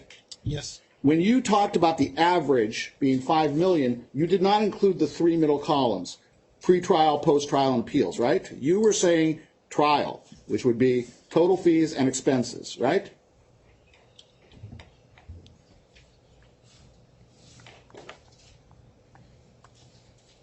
I believe it's a breakdown, a summary of all of them. Okay. But when you told the court that the average trial cost is $5 million, you did not include in that pretrial cost, right? Because you said there's also pretrial costs. The trial itself averages less than 5 million. The total process is at 5 million. The reality is this understates that total cost. As you can see, we know that these records are incomplete. There's footnotes to the report to this effect, but you can see it, for example, by looking at the fourth row for Berg. There's 0 pretrial costs listed. It's not that there was nothing done. It's just the time records weren't categorized where that could be pulled out.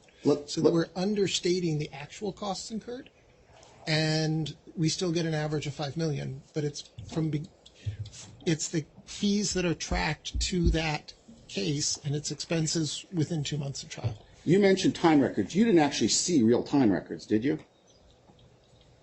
No, we got summaries from counsel. So the attorneys prepared summaries for you, and that's what you relied on for your chart, correct?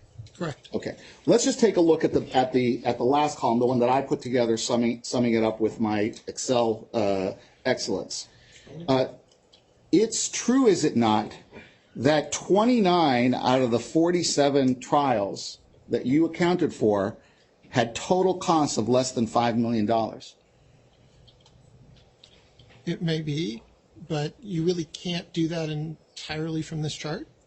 As I said, this chart understates total costs for many of these cases. All I have is the chart that you prepared, sir. Okay? Then you didn't pay attention to the footnotes that explain what it represents, because when you have no pretrial costs associated with a claim, it's not because no one did anything pretrial. It's because counsel couldn't break those out for me and provide me that number. And so this chart treats that as though it's a 0. Understood. And the report is clear that this is causing us to understate the actual costs of trying these cases. So it's understating that. So you can't look at that row for Berg, take it all the way across and get a number just under $1 million and say the total cost of that case was just under $1 million. To try it, we know that's incomplete. But you don't know how much more it is, do you? No, that's what the caveats in the report are, that the 5 million is understating the actual cost on average of taking a claim all the way through trial. Right. For the majority of the cases where you have total costs on this chart over $5 million are mesothelioma trials, correct? Well, the majority of the cases are mesothelioma, so I would expect that to be true. Well, not only are the majority of the trials mesothelioma, but the majority of those, all the cases with costs over $5 million are mesothelioma cases, correct? Is it? I didn't do the tabulation that way, so I don't have that at my fingertips to answer. But what this chart does is this takes the averages, including the mesothelioma cases, and applies them to the ovarian cancer cases, correct, as an average?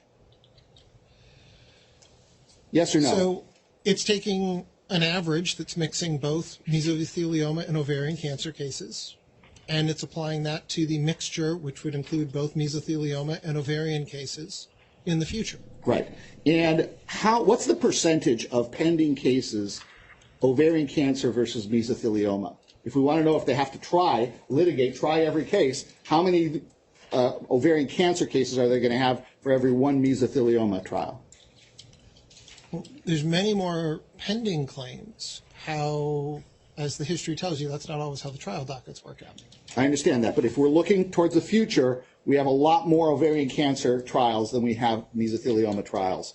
If they move to trial and judges say, I want to clear my docket, like you've assumed, right?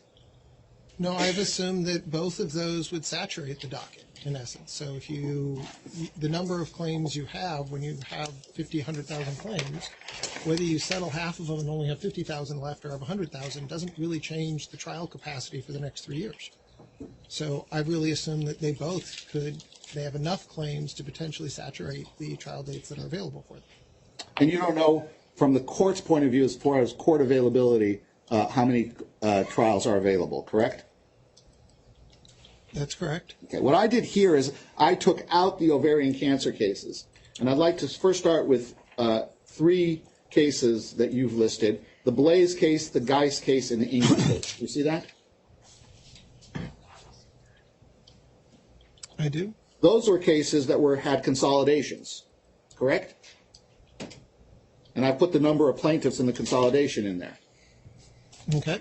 And if we take the Blaze case as an example, well, the total cost there was $2.9 million. If we divide it by the 3 plaintiffs on a per plaintiff average, that's only $967,000 per plaintiff, correct? Correct.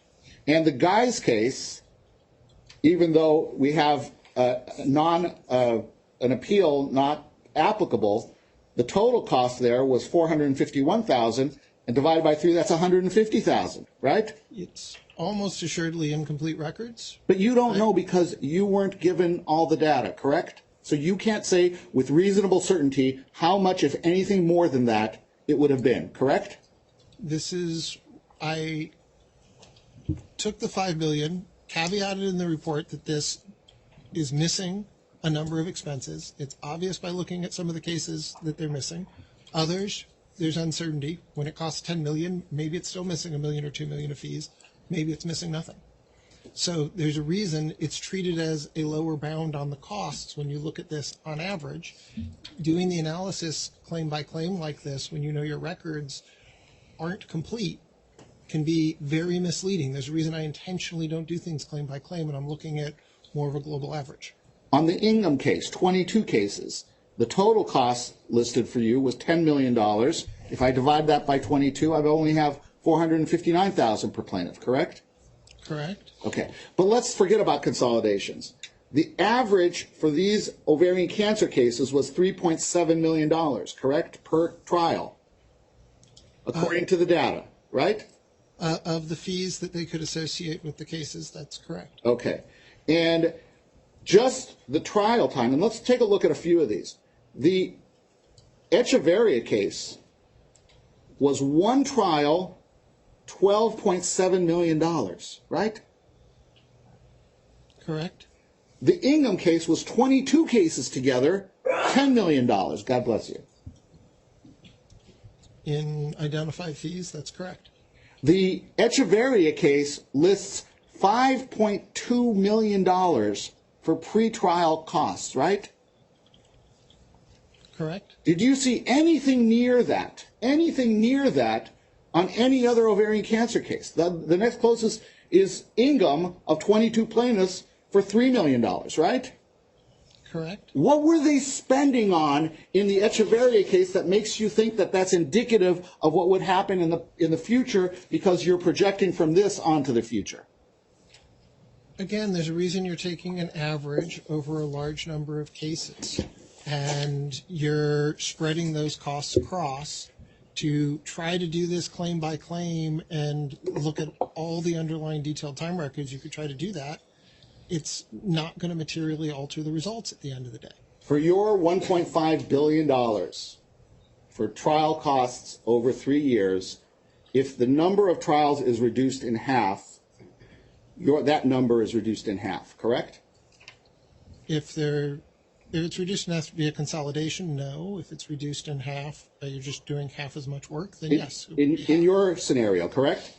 If you would have only projected 50 trials instead of 100, you would have come out with $750 million instead of $1.5 billion, correct? Correct. Okay. And if the per case average trial costs is less for the trials that go forward, that will also reduce that $2.07 million, which was the total aggregate for the litigate all scenario, right?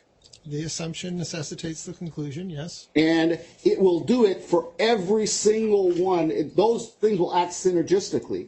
Not only the number of trials reduced, but the cost per trial reduced will significantly reduce that number, correct? If you're multiplying A by B and you decrease both A and B, the product goes down too. That's true. Okay, so let's talk a little bit about claim values, and I'll move on very quickly from here. You put your core mesothelioma value at $750,000 a case, correct? Correct. You acknowledged that where there is alternative or contributing causes of their asbestos exposure in particular, that would, in your mind, result in a discount for the anticipated value of that case. True? So no, historically, those claims have received less than 5% of the total money. So I modeled where the 95% of the money was and then grossed out for the remaining 5. Right, Which is a but on common modeling technique. going into the future, according to your projections, to the extent that there's what I'll call mixed exposure as opposed to talc only, that would be a discount in the value, correct? Just as it has been in the past, yes. Okay. Now, I want to bring to your attention a case that was tried in California by my co-counsel, Joe Satterley, in which the jury allocated responsibility 40% to Colgate, 40% to Johnson & Johnson, and 20% to Avon. Do you see that? That's straight out of the court opinion. Do you see that?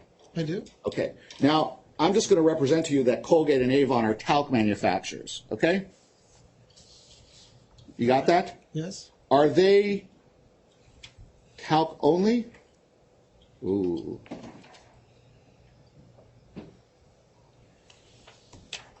Are they talc only or are they mixed exposure, according to your scenario?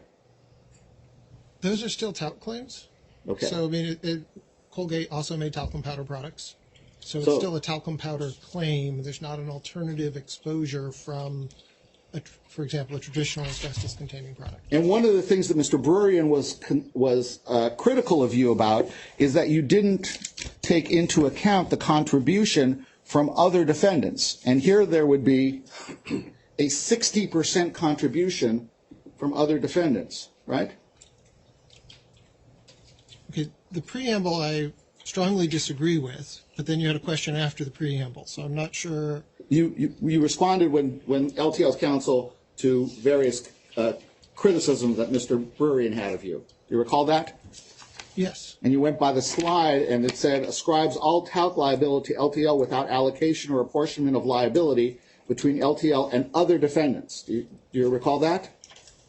So that's true on ovarian cancer claims. On mesothelioma claims, I'm extrapolating their $750,000 settlement value, which to the degree they're also collecting money from other claimants, that's not being included. Okay. And for ovarian cancer claims, you talked to Mr. Ruckdeschel about the $50,000. That's not discounted for any alternative or contributing cause, correct? It's an average. So now how it gets allocated to individual claimants may well do that. But the average recovery and how the master settlement agreements were set up, there's an allocation on the back end that at least I haven't seen yet. So some claimants may get $75,000, others may get $50,000. I'm not talking about that. I'm talking about whether or not, for instance, any of Mr. Lanier's case or any of the Ferraro firm case or any of the Cheek firm's case had a contributing factor other than the J&J talc product. You didn't take that into account, correct? For ovarian cancer? For ovarian cancer. Come up with your $50,000, correct? That's correct. The vast majority name just LTL/J&J in the tort system and IMRIS. And to the extent that there were other alternative contributing causes that might result in a discount, a further discount, correct? If you had a claimant who asserted they used almost exclusively Colgate, or say Colgate 90% of the time, you could see a discount on that individual claim. Okay, thank you. Let's talk a little bit about values of claims. Did you review the petition, voluntary petition, where Johnson & Johnson, I'm sorry, did you review the voluntary petition where the chief legal officer of LTL signed his name to the bankruptcy petition and said that the estimated liabilities was between $1 and $10 billion? No. Okay. Let's talk about Johnson & Johnson versus JJCI for just a moment. You have operated under the assumption that all of the liability and following the accounting practices that they've employed up until now, all of the liability finds its way on to Johnson JJCI or LTL now, and there is no independent liability that would contribute to the plaintiff recovery for J&J alone. Correct? No independent liability that wouldn't fall under an indemnification agreement. Okay. I understand. You've not reviewed the indemnification agreements, correct? I'm aware of its existence, but I wouldn't try to interpret the legal document, so I haven't read it. You can just say correct, or you could just say I didn't read it. You didn't read it, did you? No, I didn't read it. Okay, and you're not qualified to lend a legal opinion about the enforceability or applicability of those indemnity agreements, are you? No. You just assumed, for purposes of your projections, that those indemnity agreements bring all the liability over to LTL and none of it onto Johnson & Johnson, correct? I maintain the historical practice. Well, the historical accounting practice, right? Correct. Okay, because what you've ignored is the historical practice in the courts of our country. Here are two judgments that were rendered here in New Jersey that have allocation ascribed to both Johnson & Johnson and JJCI. So for instance, in the Etheridge case, J&J was held 80% liable, whereas JJCI was 20% liable. Do you see that? Yes. And in the McNeil case, it was the reverse. Johnson & Johnson Consumer Inc. was 80%, and Johnson & Johnson was 20%. Do you see that? I see most. I don't see everything on the screen because there's video covering one side. If you need, that's what's in the box. I can see enough of it. It's fine. In the Barden case, Johnson & Johnson was held 80% responsible, and JJCI 20% responsible. You see that? I do. And in the Ronning case, it was split 50-50, right? I see that. And you don't know, by the way, did you know that that was a single jury that made those determinations? Across these Four? At a point in time, I may have, but I didn't carry that in my head. You don't know what factors at trial led to the jury to say, we're putting X% on this defendant versus X%, Y% on the other defendant, do you? No. Okay. Now, I'm not going to go into it because I don't want to spend more time, but when multiple tortfeasors are in a single case, and the question becomes what's the liability of each, there are many factors that go into to that determination. Fair? There can be. And as a company, or as two companies that are talking about the values of cases, those companies can reasonably, from an economic point of view, look to various factors to say, I should be paying X and you should be paying Y. Fair? The companies could talk to each other about that, yes. And over the course of a litigation, as a litigation matures and the evidence comes out and people know what juries have told them, companies can make more educated guesses or educated choices from an economic point of view about what they really should be paying and what percentage of liability is really theirs in a given case. Fair? So we're talking about two independent companies with no indemnification agreements? No, forget about indemnification. Fair? Yes. Okay. And one of the issues that companies who are responsible in litigating, responsible towards their company, responsible to their shareholders, will be cognizant of is that juries take a look at the reprehensibility, the relative reprehensibility of the conduct of the two companies. One might be slightly at fault, but another is really, really bad, and that might result in more liability being ascribed to them. That's, from an economic point of view, an important factor to take into account. True? Corporate behavior is looked at by juries. And you don't know, although you do know because you've read some things, but for instance, the Ingham case, the Missouri courts held that Johnson & Johnson's conduct was tremendously more reprehensible, deserving a higher punitive damage verdict than JJCI. You're aware of that, correct? I haven't reread it recently. But you would agree with me, Dr. Mullen, that for every bit of percentage, forget about indemnity, that Johnson & Johnson would be responsible, LTL's share would go down correspondingly. If it was determined that Johnson & Johnson was the responsible party and not LTL, by simple subtraction, yes, there'd be a trade-off between. Well, it's not an either or. It could be both, and the percentage can be different for each, correct? Multiple tortfeasors.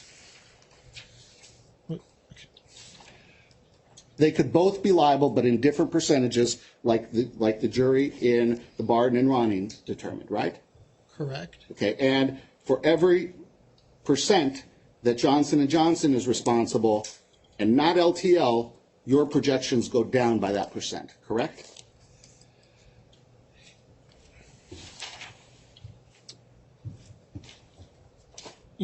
There's the settlements and the settlement framework, and there's jury trials. Most of the money is moving through a settlement framework. Most of the money actually moves through the Ingham trial in this case, historically. But in general, most of the cases are settling in the split of the money. So in a jury verdict, as we saw with the one, maybe it's Colgate that goes, if J&J goes down, maybe Colgate goes up, and LTL or JJCI stays in the same place. If there's just the two of them, then by construction, if one goes down a percentage point and they're allocating, the other must go up. Thank you. Those are all the questions I have, Your Honor.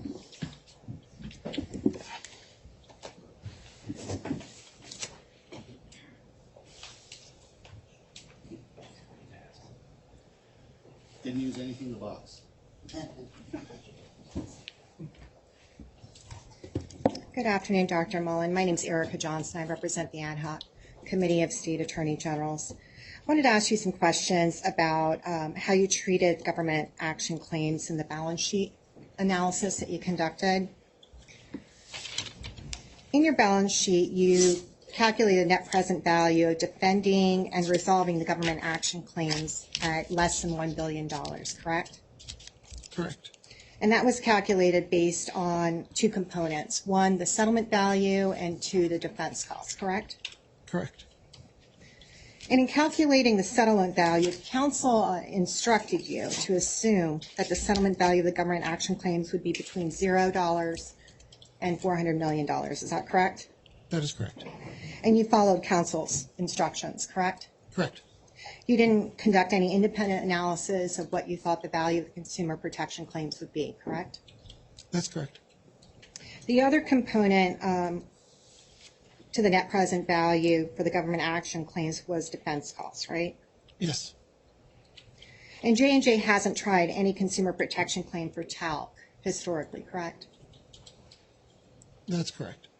And so there's no historic data for which you could rely on in making your calculations, right?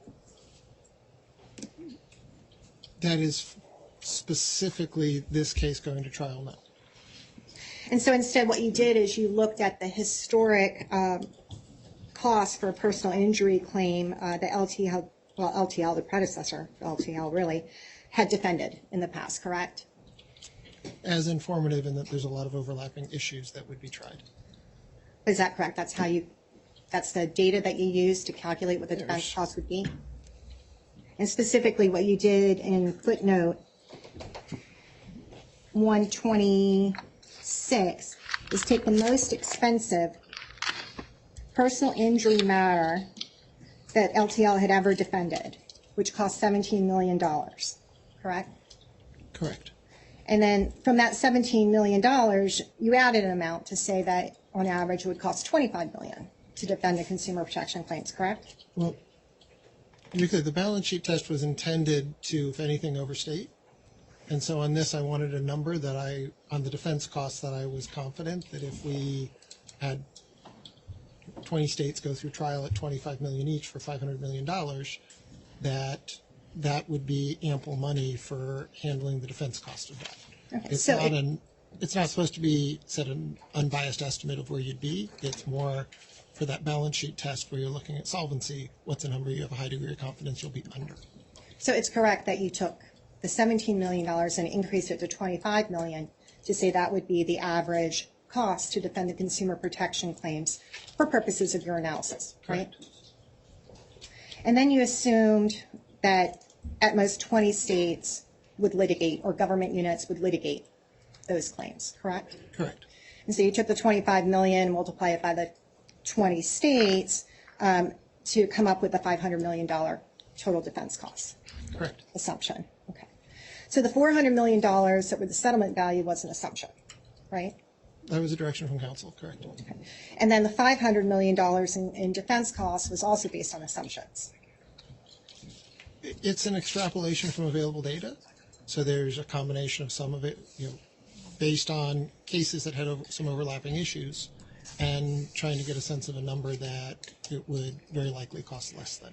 Okay. So that extrapolation was based, number one, on the assumption that the cost to defend a consumer protection claim would be a little higher than the highest cost, almost 5 times higher than the current average cost that J&J incurs in defending a personal injury claim, right? That's how I modeled it, correct. And then it was also based on the assumption that it would be 20 states or government units defending. There'd be no more than 20 states. No more than that, correct? Correct. Right. No further questions, Your Honor. Thank you. Let me have, what's your pleasure? Your Honor, the proposal is I have very few questions. It'll take less than 5 minutes, and on our end, we'll be done. All right. That's, Otherwise, I have to take a break. I'll go that fast, Your Honor. Dr. Mullen, just a very few questions and follow-up. You are aware that MDL courts, including the MDL court sitting in this district that is handling the talc litigation, can, at their pleasure, remand cases to trial in other jurisdictions or the jurisdictions in which the cases were originally filed. Are you aware of that? There is the ability to remand cases, yes. And those states, rather, those federal district courts could sit in any state. Is that fair? Correct. To which a case can be remanded. Correct. And as I'm hearing the examination that we just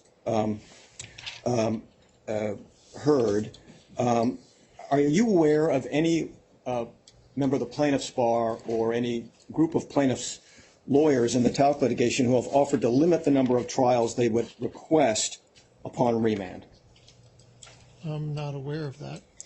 And are you aware that counsel who cross-examined you, Mr. Maiman, has indeed asked the New Jersey asbestos forum judge to bring in more judges to try cases? I'll stipulate to that.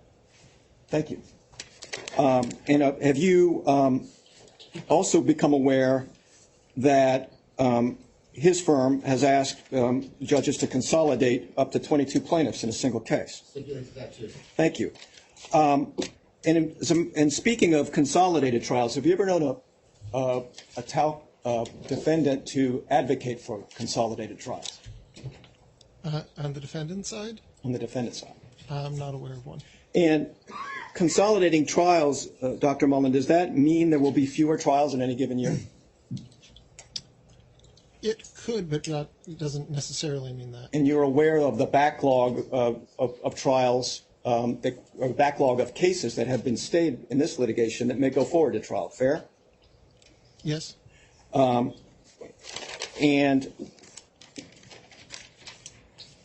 are you aware of any impact consolidated trials as an economic matter have on outcomes and the likelihood of outcomes? Objection speculative, not qualified.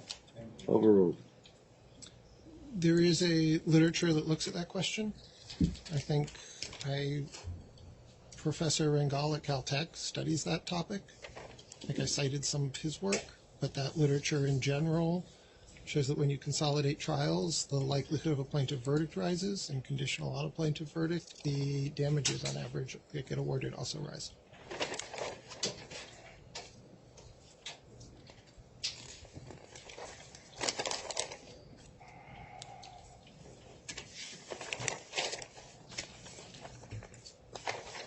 That's all I have, Your Honor. Thank you. All right.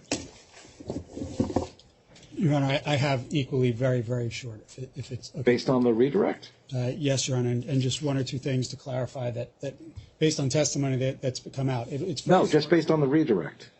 Well, Your Honor, he discussed values, and I'd just like to clarify something with respect to values. I discussed consolidated trials. Your Honor, I tried to keep it very narrow the first time and address only what had come up, and this would be literally just one topic for less than 90 seconds.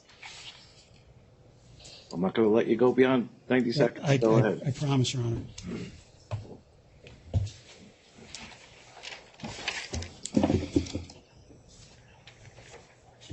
Your Honor, Michael Winograd on behalf of Brown Ruddock on behalf of the TCC.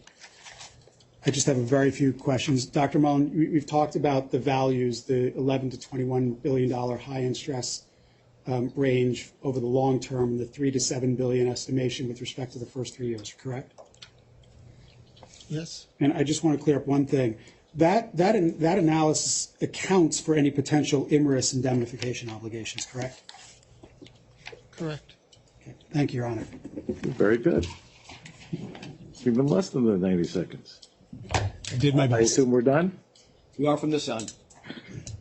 Thank you, Dr. Mullen. Thank you. Appreciate your time today. So what's our expectations now? We have Dr. Bell, but it's 5:15.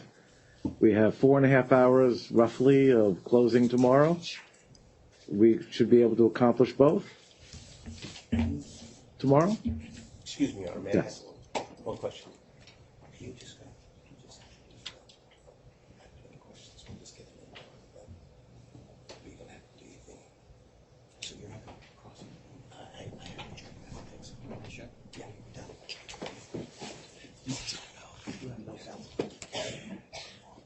I mean, I had one if he testifies, but that's it. Yeah, you got one. You just, nobody? Yeah. Well, yeah or not? No. Last chance. Same questions for Bell. Same questions. So, You're not agreeing? not agreeing. No, No, we're agreeing. If you just introduce, go ahead, put them up, put it in, we're done. Give us 2 minutes. Okay. We'll try again, Your Honor.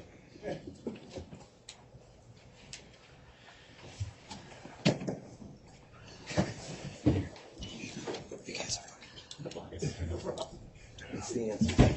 You don't know.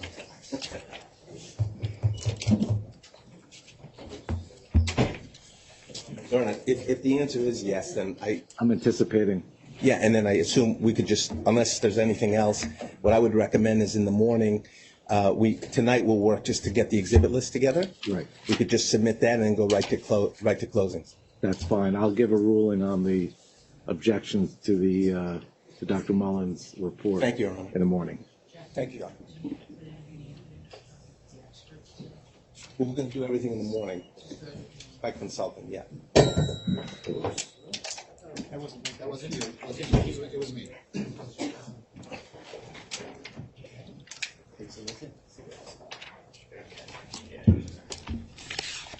We're good with it. You're good, okay. So I understand we have an agreement, Your Honor, and we'll call Dr. Bell. He will be introduced, his reports will be proffered, and I think we will be done for the day. Do we have to even do that? Can we just stipulate it? We can stipulate it. Thank you. I mean, I don't need the charade. Dr. Bell came. My apologies for Dr. Bell. All right, well, Dr. Bell, I appreciate your